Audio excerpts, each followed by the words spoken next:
Good evening students. ನನ್ನ ಹೆಸರು Shivakumar Suryavanshi. Present ಕ್ಲಾಸಸ್ಲಿಂದ ನಿಮ್ಮೆಲ್ಲರಿಗೆ ಒನ್ಸ್ ಅಗೇನ್ ಗುಡ್ ಈವ್ನಿಂಗ್. ಭಾರತದಲ್ಲಿ ಯುರೋಪಿಯನ್ನರ ಆಗಮನ ಅಂತ ನಾವು ಪಾಠದ ವಿಷಯದಲ್ಲಿ ನಾವು ಕಳೆದ 3 ದಿನಗಳಿಂದ ಅಭ್ಯಾಸವನ್ನು ಮಾಡ್ತಾಯಿದ್ದೀವಿ. ಇವತ್ತು ಪಾಠದ ಕೊನೆಯ ದಿನ ಅಂದರೆ ಕೊನೆಯ ಹಂತಕ್ಕೆ ಬಂದು ನಾವು ತಲುಪಿದ್ದೇವೆ. ವಿಶೇಷವಾಗಿ ನಾವು 3 ದಿವಸದಲ್ಲಿ ನಾವು ಏನೇನು ಅಭ್ಯಾಸ ಮಾಡಿದ್ದೇವೆ ಅನ್ನೋದು ಈ ಪ್ರೆಸೆಂಟ್ ಕ್ಲಾಸಸ್ನ ಮೂಲಕವಾಗಿ ತಾವೇನು ಕೇಳ್ಕೊತಾ ಇದ್ದೀರಿ. ದಯವಿಟ್ಟು ತಾವೆಲ್ಲರೂ ರಿಪೀಟೆಡ್ ಅಂದರೆ 2 ಸಾರಿ 3 ಸಾರಿ ಸ್ಟಡಿ ಮಾಡಿ ತಾವು ವಿಷಯಗಳನ್ನು ಒಳ್ಳೆಯ ರೀತಿಯಲ್ಲಿ ನೆನಪಿನಲ್ಲಿ ಇಟ್ಕೋಬೇಕಂತೇಳಿ ನನ್ನ ಒಂದು ರಿಕ್ವೆಸ್ಟ್.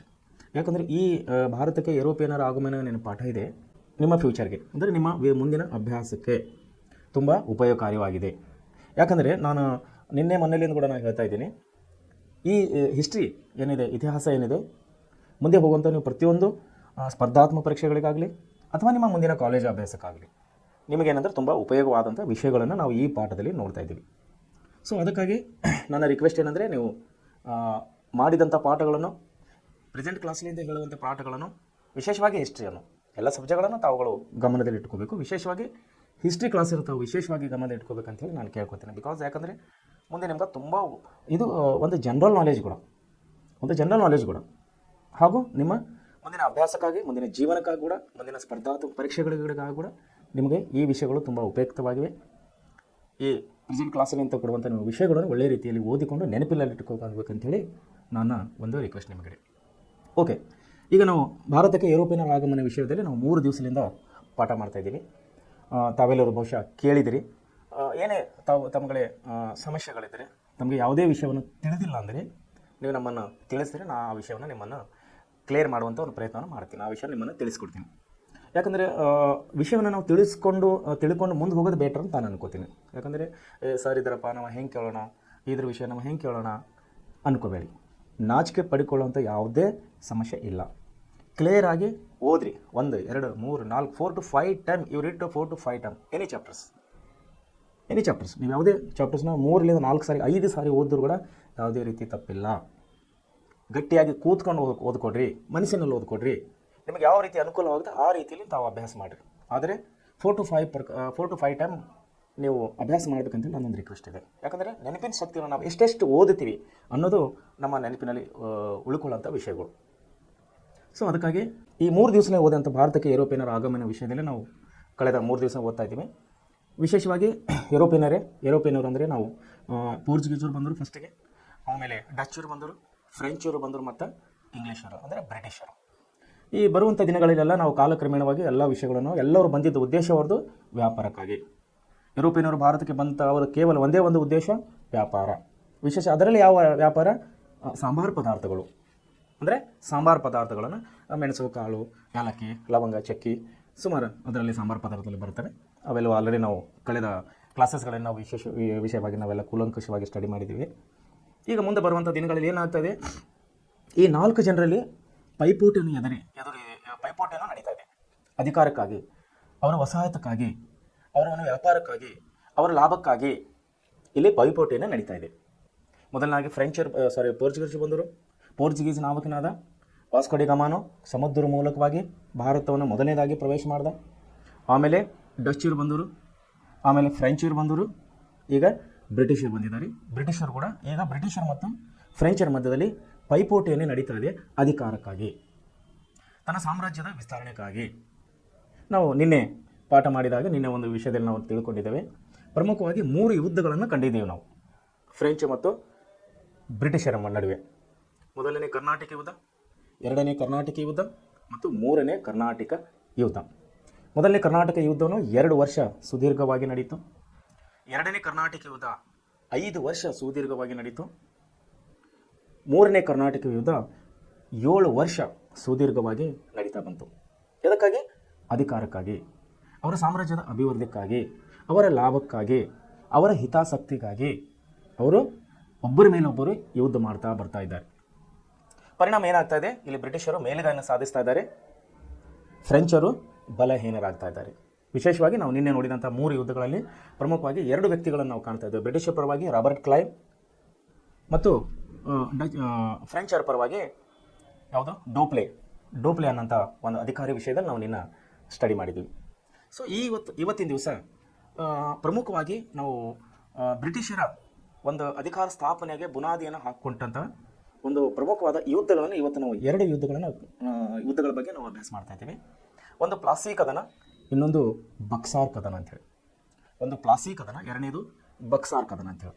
ಸೊ ಪ್ಲಾಸಿ ಕದನದ ವಿಚಾರವಾಗಿ ನಾವೊಂದು ಸಣ್ಣ ವಿಡಿಯೋ ಇದೆ, ಇಲ್ಲಿ ಒಂದು 3 ನಿಮಿಷದ ವಿಡಿಯೋ ಇದೆ. ಫಸ್ಟ್ ನಾವು ಏನು ಮಾಡೋಣ, ಒಂದು ವಿಡಿಯೋ ನೋಡ್ಕೊಳ್ಳೋಣ, ಅಂದರೆ ನಿಮಗೆ ಕೂಡ ಐಡಿಯಾ ಬರುತ್ತದೆ. ಆಮೇಲೆ ಅದ್ರ ಬಗ್ಗೆ ನಾನು ನಿಮ್ಗೆ ವಿವರಣೆಯನ್ನು ಕೊಡ್ತೀನಿ. ಸೊ ದಯಮಾಡಿ U see this picture.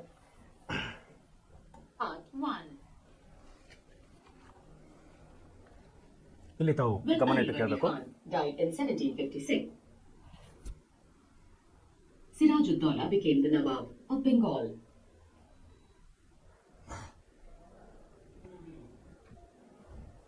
The company was worried about his power.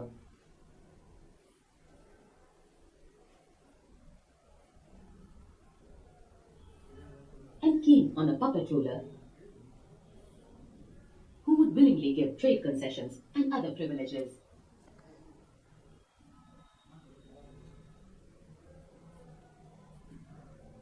So it tried, though without success, to help one of Siraj-ud-Dawla's rivals to become the Nawab.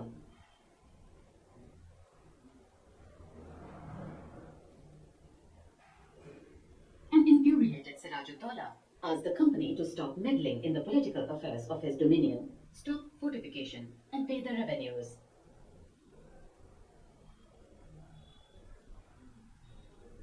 After negotiations failed, the Nawab marched with 30,000 soldiers to the English factory at Qasim Bazar, captured the company's officials,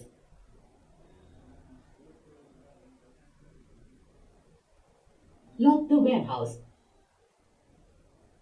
disarmed all English men, and blockaded English ships. Then he marched to Calcutta to establish control over the company's port there.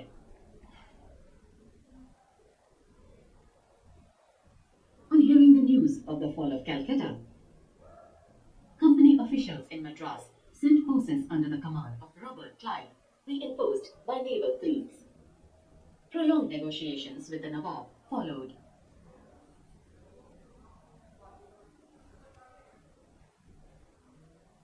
Finally, in 1757, Robert Clive led the company's army against Siraj-ud-Dawla at Plassey. One of the main reasons for the defeat of the Nawab was that the forces led by Mir Jafar, one of Siraj-ud-Dawla's commanders, never fought the battle.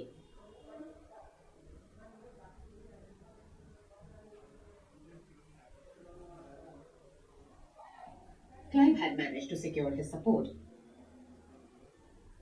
by promising to make him the Nawab after crushing Siraj-ud-Dawla.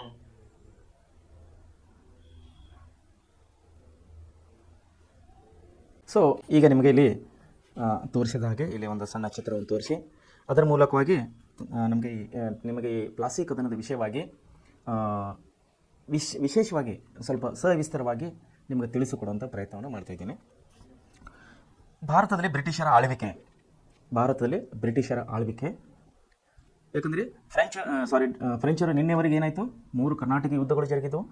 ಅದರಲ್ಲಿ ಫ್ರೆಂಚರು ಬಲಹೀನರಾಗಿದ್ದರು, ಬ್ರಿಟಿಷರು ಇಲ್ಲಿ ಬಲಶಾಲಿಗಳಾದರು. So already French ಸರ್ಕಾರ ಏನು ಮಾಡಿತ್ತು, ಡೋಪ್ಲೆವರಿಗೆ ವಾಪಸ್ ಅವರ ದೇಶಕ್ಕೆ ಕರೆಸ್ಕೊಂಡು ಬಿಟ್ಟಿತ್ತು. ಯಾಕೆ ಪ್ರತಿಯೊಂದುಗಳಲ್ಲಿ ಅವನು ಹಿನ್ನಡೆಯನ್ನು ಅನುಭವಿಸ್ತಾ ಇದ್ದ. ಯಾರು? ಫ್ರೆಂಚ್ ಅಧಿಕಾರಿ ಡೋಪ್ಲೆ. ಮೊದಲನೇ ಕರ್ನಾಟಕ ಯುದ್ಧದಲ್ಲಿ ಅವನು ಹಿನ್ನಡೆ ಅನುಭವಿಸಿದ, 2ನೇ ಕರ್ನಾಟಕ ಯುದ್ಧದಲ್ಲಿ ಹಿನ್ನಡೆ ಅನುಭವಿಸಿದ, 3ನೇ ಕರ್ನಾಟಕ ಯುದ್ಧದಲ್ಲಿ ಕೂಡ ಅವನು ಹಿನ್ನಡೆ ಅನುಭವಿಸಿದ. ಈತ ಬ್ರಿಟಿಷ್ ಅಧಿಕಾರಿಗಳು ಮುನ್ನಡೆಯನ್ನು ಸಾಗಿಸ್ತಾ ಇದ್ದರು. 1ನೇ ಕರ್ನಾಟಕದಲ್ಲಿ ಮುನ್ನಡೆ ಸಾಧಿಸಿದರು, 2ನೇ ಕರ್ನಾಟಕ ಯುದ್ಧದಲ್ಲಿ ಮುನ್ನಡೆ ಸಾಧಿಸಿದರು, 3ನೇ ಕರ್ನಾಟಕ ಯುದ್ಧದಲ್ಲಿ ಕೂಡ ರಾಬರ್ಟ್ ಕ್ಲೈವ್ನ ನೇತೃತ್ವದಲ್ಲಿ ಅಲ್ಲಿ ಕೂಡ ಅವರು ಮುನ್ನಡೆಯನ್ನು ಸಾಧಿಸಿದರು. ಇಲ್ಲಿ ಇದನ್ನೆಲ್ಲ ಅರಿತ ಫ್ರೆಂಚ್ ಸರ್ಕಾರವು ಫ್ರೆಂಚ್ ಅಧಿಕಾರಿಯಾದ ಡೋಪ್ಲೆಯನ್ನು ವಾಪಸ್ ಅವರ ದೇಶಕ್ಕೆ ಕರೆಸಿಕೊಳ್ಳಿತು. ಹಾಗೂ ಇಲ್ಲಿ ಬ್ರಿಟಿಷರು ತಳಹದಿಯು ಭದ್ರವಾಗಿ ಮಾಡಿಕೊಂಡಿದ್ದರು. ಸೊ ಇದರ ಪರಿಣಾಮವಾಗಿ ಮುಂದೆ ಏನು ನಡೀತಾ ಇದೆಯೋ ನಾವು ಇವತ್ತಿನ ಅಭ್ಯಾಸದಲ್ಲಿ ನೋಡೋಣ. ದಕ್ಷಿಣ ಭಾರತದಲ್ಲಿ ರಾಜಕೀಯ ನಿಯಂತ್ರಣ ಸಾಧಿಸಿದ ಬ್ರಿಟಿಷರು 18ನೇ ಶತಮಾನದ ದ್ವಿತೀಯ ಅರ್ಧದಲ್ಲಿ ಸಂಪದ್ಭರಿತ ಬಂಗಾಳ ಪ್ರಾಂತದ ಮೇಲೆ ಪೂರ್ಣ ನಿಯಂತ್ರಣ ಸಾಧಿಸಲು ಮುಂದಾಗಿದ್ದರು. ಯಾರು? ಬ್ರಿಟಿಷರು. ಸಂಪದ್ಭರಿತವಾದ ಸಂಪೂರ್ಣ ಬಂಗಾಳದ ಪ್ರದೇಶ ಮೇಲೆ, ಬಂಗಾಳದ ಮೇಲೆ ತಾವು ವಿಶೇಷವಾಗಿ ನೆನಪಿಡಬೇಕು, ಇವತ್ತಿನ ನಮ್ಮ ಕಲ್ಕತ್ತಾ ಪಶ್ಚಿಮ ಬಂಗಾಳ ಸರ್ಕಾರ, ಪಶ್ಚಿಮ ಬಂಗಾಳ ನಮ್ಮ ರಾಜ್ಯ, ಇವತ್ತಿನ ನಮ್ಮ ರಾಜ್ಯ. ಆವತ್ತಿನ ದಿವಸ ಅಂದರೆ ಬ್ರಿಟಿಷರ ಕಾಲದಲ್ಲಿ ಈ ಬಂಗಾಳವು, ಬಂಗಾಳ ಕೊಲ್ಲಿ, ಪಶ್ಚಿಮ ಬಂಗಾಳ ಇದೇನಿದೆಯಲ್ಲ ಅದು ಫುಲ್ಲು ಸಂಪೂರ್ಣವಾಗಿ ಸಂಪತ್ತು ಭರಿತವಾಗಿತ್ತು. ಯಾಕಂದರೆ ಅಲ್ಲಿ ಬಂಗಾಳ ಕೊಲ್ಲಿಯ ಸಮುದ್ರದ ನೀರುಗಳಿವೆ. ಆ ನೀರಿನ ಮೂಲಕವಾಗಿ ಅಲ್ಲಿ ವ್ಯಾಪಾರ, ಹಡಗಿನ ಮೂಲಕವಾಗಿ ವ್ಯಾಪಾರ ನಡೀತಾ ಇತ್ತು. ನೀರಿನ ಲಭ್ಯತೆ ಕೂಡ ಇದೆ. ಸೊ ಕೃಷಿ ಚಟುವಟಿಕೆಗಳು ಒಳ್ಳೆಯ ರೀತಿಯಲ್ಲಿ ನಡೀತಾ ಇದ್ದವು. ಸೊ ಈ ರೀತಿಯಾಗಿ ಆ ರಾಜ್ಯವು ಅವತ್ತಿನ ಕಾಲದಲ್ಲಿ ಕೂಡ ಸಂಪತ್ತು ಭರಿತವಾಗಿತ್ತು. ಇವತ್ತು ಕೂಡ ನಮ್ಮ ದೇಶದಲ್ಲಿ ಅಭಿವೃದ್ಧಿಯಲ್ಲಿ ಅದು ಕೂಡ ಪರವಾಗಿಲ್ಲ, ಒಳ್ಳೆಯ ಒಂದು ನಮ್ಮ ದೇಶದಲ್ಲಿ ಕಾಂಟ್ರಿಬ್ಯೂಷನನ್ನು ಕೊಡ್ತಾ ಇದೆ. ಯಾವುದು? ಪಶ್ಚಿಮ ಬಂಗಾಳ. ಸೊ ಏನಾಗುತ್ತೆ, ಸಂಪತ್ತು ಭರಿತ ಬಂಗಾಳ ಪ್ರಾಂತದ ಮೇಲೆ ಸಂಪೂರ್ಣ ನಿಯಂತ್ರಣ ಸಾಧಿಸಲು ಮುಂದಾಗಿದ್ದಾರೆ ಯಾರು? ಬ್ರಿಟಿಷರು. ಕೃಷಿ ವಾಣಿಜ್ಯ ನೋಡಿ, ನಾನು ಹೇಳಿದ ಹಾಗೆ ಕೃಷಿ ಅಂದರೆ ಅಗ್ರಿಕಲ್ಚರ್. ಈಗ ನಮ್ಮ ಅಗ್ರಿಕಲ್ಚರ್ ಅಂದಮೇಲೆ ಕೃಷಿ ಬೆಳೆಯೋಕ್ಕೆ ನೀರಿನ ಅವಶ್ಯಕತೆ ಇದೆ. ನೀರಿನ ಅಲ್ಲಿ ಸಂಪೂರ್ಣತೆಯನ್ನು ಅವೈಲೇಬಿಲಿಟಿ ಇದೆ ಇಲ್ಲಿ ಬಂಗಾಳಕ್ಕೆ. ಯಾಕೆ ಅಲ್ಲಿ ಸಮುದ್ರ ಇದೆ, ಬಂಗಾಳ ಕೊಲ್ಲಿ ಸಮುದ್ರ ಇದೆ, ಅರಬ್ಬಿ ಸಮುದ್ರ ನೀರು ಕೂಡ ಅಲ್ಲೇ ಹೋಗಿ ಸೇರುತ್ತೆ. ಸೊ ಸಮುದ್ರ ಇರುವುದರಿಂದ ಅಲ್ಲಿ ನೀರಿನ ಲಭ್ಯತೆ ಇರುವುದರಿಂದ ಅಲ್ಲಿ ನೀರಿನ ಕೊರತೆ ಇಲ್ಲ. ವಿಶೇಷವಾಗಿ ಅಲ್ಲಿ ವಾಣಿಜ್ಯ ನೋಡಿ, ಎರಡನೇ ಅಂಶ ಒಂದು ಕೃಷಿ, ಎರಡನೇದಾಗಿ ವಾಣಿಜ್ಯ. ವಾಣಿಜ್ಯ ಅಂದರೆ ವ್ಯಾಪಾರ, ಆಮದು ಮತ್ತು ರಫ್ತು. ಆಮದು ಮತ್ತು ರಫ್ತು ಯಾವುದರ ಮೂಲಕ ನಡೀತಾ ಇತ್ತು ಅವಾಗ? ಹಡಗಿನ ಮೂಲಕ. ಅಂದರೆ ನೀರು ಹಡಗು ಸಮುದ್ರ ಅಲ್ಲೇ ಅವರಿಗೆ ನಿಯರ್ ಅಂದರೆ ಸಮೀಪದ ಪಕ್ಕದಲ್ಲಿದ್ದರಿಂದ ಅಲ್ಲಿ ವಾಣಿಜ್ಯ ವ್ಯಾಪಾರಗಳು ಒಳ್ಳೆಯ ರೀತಿಯಿಂದ ದೇಶ ವಿದೇಶಗಳಿಗೆ ನಮ್ಮ ದೇಶದ ವಸ್ತುಗಳನ್ನು ಕಳಿಸುವುದು ಮತ್ತು ತರಿಸಿಕೊಳ್ಳೋದು, ಅಂದರೆ ರಫ್ತು ಮಾಡೋದು ಮತ್ತು ಆಮದು ಮಾಡಿಕೊಳ್ಳೋದನ್ನು ಅಲ್ಲಿ ಪಶ್ಚಿಮ ಬಂಗಾಳ ಮೂಲಕವಾಗಿ ನಡೀತಾ ಇತ್ತು. ಮತ್ತು ಕೈಗಾರಿಕೆ ಅಂದರೆ ಡೆವಲಪ್ಮೆಂಟ್ಸ್ ಕೂಡ ಅಲ್ಲಿ ಹೊಸ ಉತ್ಪನ್ನಗಳನ್ನು ಅಲ್ಲಿ ಶುರುವಾಗಿದ್ದವು. ಸೊ ಈ ರೀತಿಯಾಗಿ ಕೃಷಿ, ವಾಣಿಜ್ಯ ಮತ್ತು ಕೈಗಾರಿಕಾ ಕ್ಷೇತ್ರದಲ್ಲಿ ಬಂಗಾಳ ಪ್ರಾಂತವು ಸಮೃದ್ಧ ಬೆಳವಣಿಗೆ ಹೊಂದಿತ್ತು. ಬ್ರಿಟಿಷ್ ಈಸ್ಟ್ ಇಂಡಿಯಾ ಕಂಪನಿಯು ಈ ಪ್ರಾಂತದಿಂದ ಅಪಾರ ಲಾಭವನ್ನು ಗಳಿಸ್ತಾ ಇತ್ತು. ಅಬ್ಸರ್ವ್ ಮಾಡಬೇಕು ತಾವು. ಬ್ರಿಟಿಷ್ ಈಸ್ಟ್ ಇಂಡಿಯಾ ಕಂಪನಿಯು ಈ ಪ್ರಾಂತದಿಂದ ಅಪಾರ ಲಾಭವನ್ನು ಗಳಿಸುತ್ತಾ ಇತ್ತು. 1717ರಲ್ಲಿ ಮೊಘಲ ದೊರೆ ಫಾರೂಕ್ ಸಿಯಾರನು ಬಂಗಾಳದಲ್ಲಿ ಮುಕ್ತ ವ್ಯಾಪಾರ ನಡೆಸಲು ಕಂಪನಿಗೆ ನೀಡಿದ ದಸ್ತಕಗಳೇ ಇಲ್ಲಿ ವಿಷಯಗಳನ್ನು ತಾವು ನೋಡ್ಕೋಬೇಕು. 1717ರಲ್ಲಿ ಕ್ರಿಸ್ತಶಕ 1717ರಲ್ಲಿ ಏನಾಗಿತ್ತು ಇಲ್ಲಿ? ಮೊಘಲ ದೊರೆ ಫಾರೂಕ್ ಸಿಯಾರ್ ಬಂಗಾಳದಲ್ಲಿ ಮುಕ್ತ ವ್ಯಾಪಾರ ನಡೆಸಲು ಕಂಪನಿಗೆ ನೀಡಿದ ದಸ್ತಕಗಳೇ ನೋಡ್ರಿ, ದಸ್ತಕ್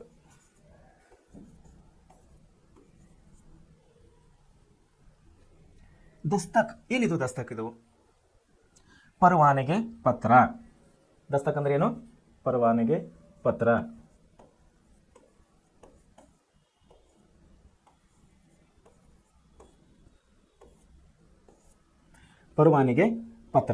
ಪರವಾನಗಿ ಪತ್ರ ಅಂದ್ರೆ ಏನು? Licence, permission. ಇದನ್ನು ನಾವು ಪರವಾನಗಿ ಪತ್ರ ಅಂತ ಕರಿತೀವಿ. ಇದನ್ನೇ ಅವತ್ತಿನ ಹಳೆ ಭಾಷೆಯಲ್ಲಿ ದಸ್ತಕ್ ಅಂತೇಳಿ ಕರಿತೀವಿ. ಸೊ ಇಲ್ಲೇನಾಗುತ್ತದೆ, ಮೊಘಲ್ ದೊರೆ ಫಾರೂಕ್ ಸಿಯಾರನು ಬಂಗಾಳದಲ್ಲಿ ಮುಕ್ತ ವ್ಯಾಪಾರ ಅಂದರೆ ಓಪನ್ ಮಾರ್ಕೆಟ್, ಮುಕ್ತ ವ್ಯಾಪಾರ ಅಂದರೆ ಓಪನ್ ಟ್ರೇಡ್, ಓಪನ್ ವ್ಯಾಪಾರ, ಈ ರೀತಿ ಮುಕ್ತ ವ್ಯಾಪಾರ ನಡೆಸಲು ಕಂಪನಿಗೆ ನೀಡಿದ ದಸ್ತಕ್ ಅಂದರೆ ಪರ್ಮಿಷನ್, ದಸ್ತಕಗಳಂದರೆ ಪರವಾನಗಿ ಪತ್ರ ಅವರ ಲಾಭಕ್ಕೆ ಕಾರಣವಾಗಿದ್ದವು. ಯಾರ ಲಾಭಕ್ಕೆ? ಬ್ರಿಟಿಷರ ಲಾಭಕ್ಕೆ. ಆದರೆ ಕಂಪನಿಗೆ ಸೀಮಿತವಾಗಿದ್ದ ಈ ದಸ್ತಕಗಳನ್ನು ಕಂಪನಿಯು ನೌಕರರು ತಮ್ಮ ಖಾಸಗಿ ವ್ಯಾಪಾರಕ್ಕಾಗಿ ದುರುಪಯೋಗಪಡಿಸಿಕೊಳ್ಳತೊಡಗಿದರು. ಇದರಿಂದ ಬಂಗಾಳ ಸರ್ಕಾರಕ್ಕೆ ಅಪಾರ ನಷ್ಟ ಉಂಟಾಗ್ತಾ ಇತ್ತು. ನೋಡಿಲಿ, ತಾವು ಅಬ್ಸರ್ವ್ ಮಾಡಬೇಕು. ಪರ್ಮಿಷನ್ ಕೊಟ್ಟಿದ್ದನ್ನು ವ್ಯಾಪಾರಕ್ಕಾಗಿ, ಎದಕ್ಕೆ ಆಫರ್ ಕೊಟ್ಟಿದ್ದರು? ಕಂಪನಿಗಾಗಿ. ಯಾವ company? British East India company. So British East India company ವ್ಯಾಪಾರ ಪರ್ಮಿಷನ್ ಕೊಟ್ಟಿದ್ದಕ್ಕಾಗಿ ಅಥವಾ ಅವರಿಗೆ ಪರವಾನಗಿ ಕೊಟ್ಟಿದ್ದಕ್ಕಾಗಿ ಅದರ ಲಾಭ ನಷ್ಟವನ್ನು ಬ್ರಿಟಿಷ್ ಈಸ್ಟ್ ಇಂಡಿಯಾ ಕಂಪನಿಗೆ ಮಾತ್ರ ಹೋಗಬೇಕು. ಸೊ ಇಲ್ಲಿ ಏನಾಗ್ತಾ ಇತ್ತು, ಕಂಪನಿ ಅಧಿಕಾರಿಗಳು ತನ್ನ ಸ್ವಾರ್ಥಕ್ಕಾಗಿ, ತನ್ನ ಸ್ವಹಿತಾಸಕ್ತಿಗಾಗಿ ಅವ್ರು ಏನು ಮಾಡ್ತಾ ಇದ್ರು ಅಂದರೆ ಪರ್ಸನಲ್ ಅಂದರೆ ವೈಯಕ್ತಿಕ ವ್ಯಾಪಾರಗಳನ್ನು ಮಾಡಿಕೊಂಡಿದ್ದರು. ವೈಯಕ್ತಿಕ ವ್ಯಾಪಾರ ಮಾಡಿಕೊಂಡಾಗ ಏನಾಯ್ತು ಅಲ್ಲಿ ಬಂಗಾಳ ಸರ್ಕಾರಕ್ಕೆ ನಷ್ಟ ಉಂಟಾಗ್ತಾ ಇತ್ತು. ಅಂದರೆ ಅವರಿಗೆ ಟ್ಯಾಕ್ಸ್ ಹೋಗ್ತಾ ಇದ್ದಿಲ್ಲ. ಅವರು ಕಂಪನಿ ಪರವಾಗಿ ಮಾಡಿದ್ರೆ ಅವರಿಗೆ ಟ್ಯಾಕ್ಸ್ ಕಟ್ಟಬೇಕು. ಟ್ಯಾಕ್ಸ್ ಅಂದರೆ ಬಹುಶಃ ತಮ್ಮೆಲ್ಲರಿಗೆ ಗೊತ್ತಾಗ್ತಾ ಇದ್ದಿರ್ಬೋದು. ಒಂದೆಡೆ ತಮ್ಮೆಲ್ಲರಿಗೆ ಯಾರಿಗೆ ಏನಾದರೂ ಕನ್ಫ್ಯೂಷನ್ಸ್ ಇದ್ದರೆ ಸ್ವಲ್ಪ ವಿಸ್ತಾರವಾಗಿ ಹೇಳ್ತೀನಿ ನಾನು ಇವತ್ತಿನ ಆಡು ಭಾಷೆಯಲ್ಲಿ, ದಯಮಾಡಿ ಕೇಳಬೇಕು. ಟ್ಯಾಕ್ಸ್ ಅಂದರೆ ಎಕ್ಸಾಂಪಲ್, ಇವತ್ತು ನಾವು GST ಕಟ್ತಾ ಇದ್ದೀವಿ. ಯಾರಿಗೆ ಕಟ್ತಾ ಇದ್ದೀವಿ? ಸರ್ಕಾರಕ್ಕೆ ಕಟ್ತಾ ಇದ್ದೀವಿ. GST ಗೊತ್ತಲ್ಲ, ಬಹುಶಃ ಈಗ ಪ್ರತಿ ಒಂದು ವಸ್ತುನು GST ಮೋದಿ ಸರ್ಕಾರನ ಇದಕ್ಕೊಂದು ಹೊಸ ಹೆಸರನ್ನು ಕೊಟ್ಟಿದೆ, GST. ಟ್ಯಾಕ್ಸ್ ಮುಂಚೆ ಕೂಡ ಇತ್ತು ನಮ್ಮಲ್ಲಿ, ಮುಂಚೆ ಟ್ಯಾಕ್ಸ್ ಇದ್ದಿಲ್ಲ ಅಂತಿಲ್ಲ, ಹೆಸರುಗಳು ಬೇರೆ ಬೇರೆ ಇದ್ದು. Service tax, income tax, sale tax, ಈ ರೀತಿ ಇನ್ನೊಂದು ಏನಂತಾರೆ ಅಂದರೆ ಸೆಸ್ ಟ್ಯಾಕ್ಸ್. ಸುಮಾರು ಟ್ಯಾಕ್ಸ್ಗಳಿದ್ದು. ಈ ಮೋದಿಯವರು ಏನು ಮಾಡಿದ್ರು, ನಮ್ಮ ದೇಶದ ಪ್ರಧಾನಿಯವರು ಏನು ಮಾಡಿದರು, ಎಲ್ಲ ಟ್ಯಾಕ್ಸ್ಗಳನ್ನು ತಂದನು ಒಂದು ಬುಟ್ಟೆಯಲ್ಲಿ ಹಾಕಿಬಿಟ್ರು. ಅದಕ್ಕೆ ಹೆಸರು GST ಅಂತ ಕೊಟ್ಟರು. GST means goods service tax. GST ಈಗ ನಮ್ಮ ದೇಶದಲ್ಲಿ ಪ್ರಚಲಿತವಾದಂಥ ಟ್ಯಾಕ್ಸ್ ಅಥವಾ ತೆರಿಗೆ ಪದ್ಧತಿಯನ್ನು ನಾವು GST ಅಂತೇಳಿ ಕರಿತೇವೆ. ಏನಿದೆ GST? ನಮ್ಮ ದೇಶದಲ್ಲಿ ಪ್ರತಿಯೊಂದು ಉತ್ಪಾದನೆ, ಎಕ್ಸಾಂಪಲ್ ಒಂದು ಪೆನ್, ಈ ಪೆನ್ನನ್ನು ಉತ್ಪಾದನೆ ಮಾಡಬೇಕಂದ್ರೆ ಪೆನ್ ಕಂಪ್ನಿಯವನು ಏನು ಮಾಡಬೇಕು, ಕಂಪ್ನಿ ಉತ್ಪಾದನೆ ಮಾಡಿದ ಮೇಲೆ ಇದನ್ನು ಮಾರಬೇಕು, ಮಾರ್ಕೆಟಿಗೆ ಮಾರಬೇಕಲ್ಲ. ಅವನು ಉತ್ಪಾದನೆ ಮಾಡಿದಂಥ ವಸ್ತುಗಳನ್ನು ಅಲ್ಲೇ ಇಟ್ಕೊಂಡ್ರೆ ಏನು ಪರಿಣಾಮ? ಕಂಪ್ನಿ ಲಾಸ್ ಆಗುತ್ತೆ. ಸೊ ಉತ್ಪಾದನೆ ಮಾಡಿದಂಥ ವಸ್ತುವನ್ನು ಒಂದು ಪೆನ್ ವಿಷಯವಾಗಿ ಹೇಳ್ತಾ ಇದ್ದೀನಿ. ಇಂಥ ಸುಮಾರು ವಸ್ತು ನೀವು ಮುಂಜಾನೆ ಎದ್ದು ಹಾಸ್ಕಲಿಂದ ಎದ್ದು ಕಣ್ಣು ತೆಗೆದ ಮೇಲೆ ರಾತ್ರಿ ಮಲಗುವಾಗ ಕೂಡ ತಾವು ಏನೇನು ವಸ್ತುಗಳನ್ನು ಬಳಸ್ತಾ ಇದ್ದೀರಿ ಅದಕ್ಕೆಲ್ಲ ನೀವು ಎಲ್ಲರೂ ಪ್ರೆಸೆಂಟ್ ಟಿಲ್ ನಾವು we have the paid GST. ನಾವು GST ಟ್ಯಾಕ್ಸನ್ನು ಕಟ್ತಾ ಇದ್ದೀವಿ. ಕೆಲವೊಂದು ಟ್ಯಾಕ್ಸ್ಗಳು ಪ್ರತ್ಯಕ್ಷವಾಗಿ ಕಟ್ತಾ ಇದ್ದೀವಿ, ಕೆಲವೊಂದು ಟ್ಯಾಕ್ಸ್ಗಳು ಪರೋಕ್ಷವಾಗಿ ಕಟ್ತಾ ಇದ್ದೀವಿ. ಎಕ್ಸಾಂಪಲ್ ಇದು ಪೆನ್ ಇದನ್ನು ನೀವು ಖರೀದಿ ಮಾಡೋಕೆ ಹೋದ್ರೆ MRP ಅಂತೇಳಿ ಒಂದು ರೇಟ್ ಇರ್ತದೆ ಮೇಲೆ.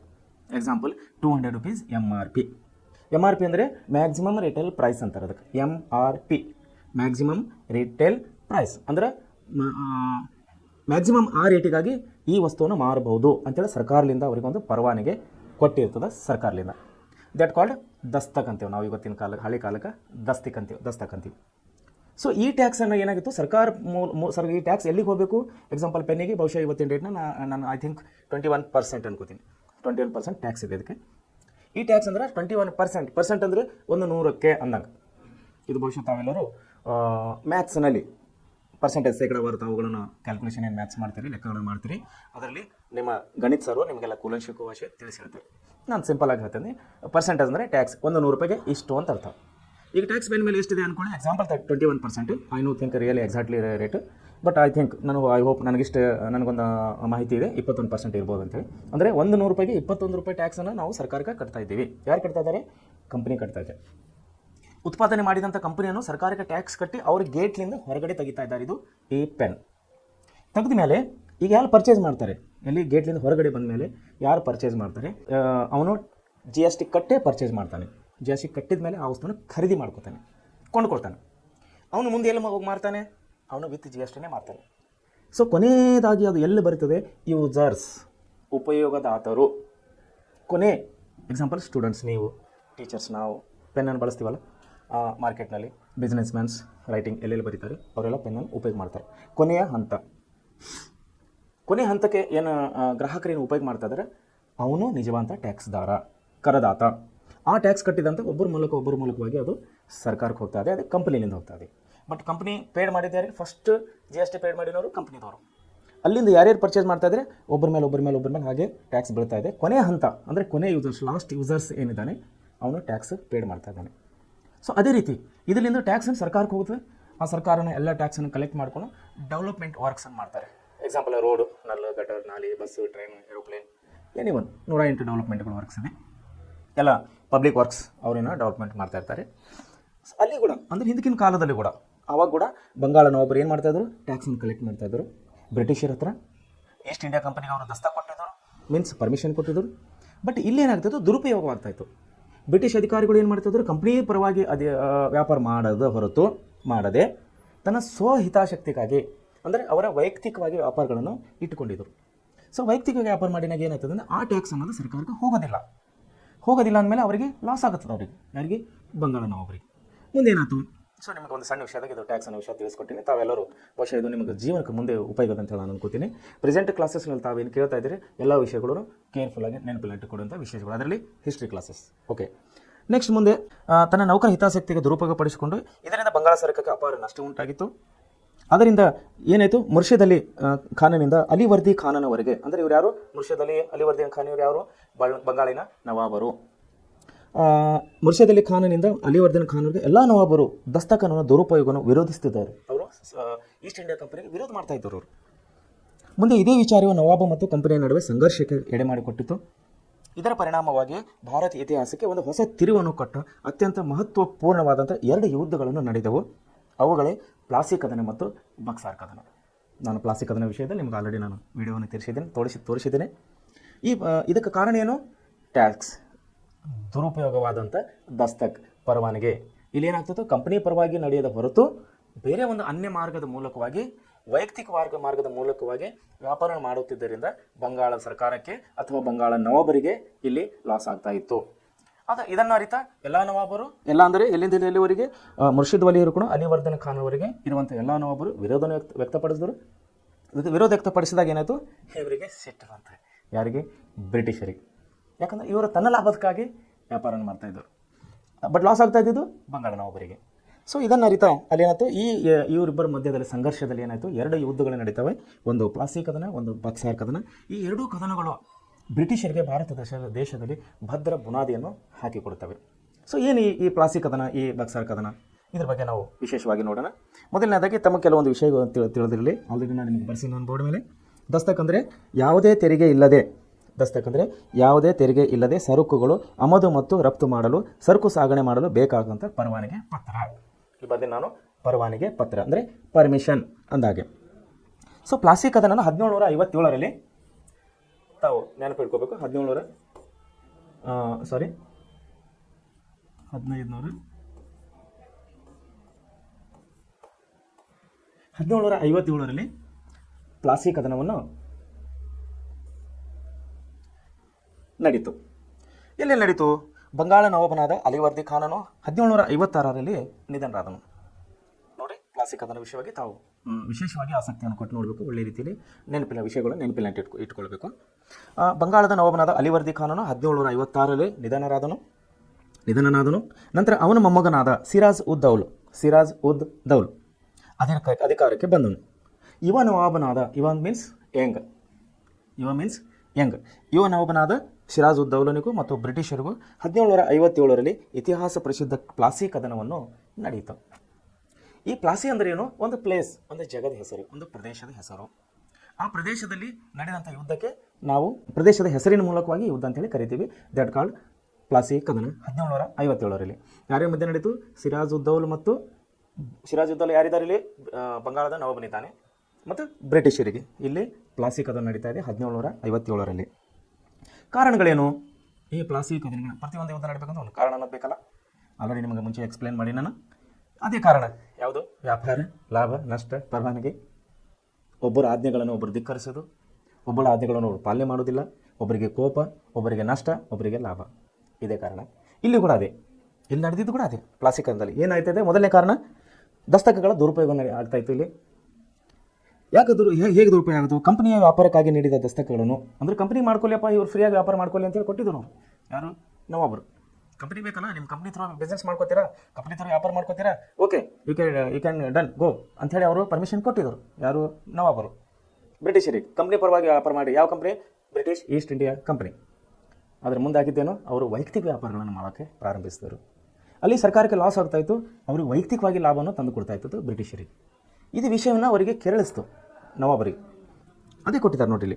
ಬಂಗಾಳದ ನವಾಬನ ಅಲಿವರ್ದಿ ಖಾನನು 1756ರಲ್ಲಿ ಕಂಪನಿ ವ್ಯಾಪಾರಕ್ಕಾಗಿ ನೀಡಿದ ದಸ್ತಕಗಳನ್ನು ಬ್ರಿಟಿಷ್ ನೌಕರರು ದುರುಪಯೋಗಪಡಿಸಿಕೊಳ್ಳುವ ಮೂಲಕ ರಾಜ್ಯದ ಬೊಕ್ಕಸಕ್ಕೆ ನಷ್ಟವನ್ನುಂಟು ಮಾಡುತ್ತಿದ್ದದ್ದು ಸಿರಾಜನನ್ನು ಕೆರಳಿಸಿತ್ತು. ಸಿರಾಜಲ್ಲಿ ಯಾರಿದ್ದಾರೆ? ಬಂಗಾಳನ ನವಾಬನಾಗಿದ್ದಾರೆ.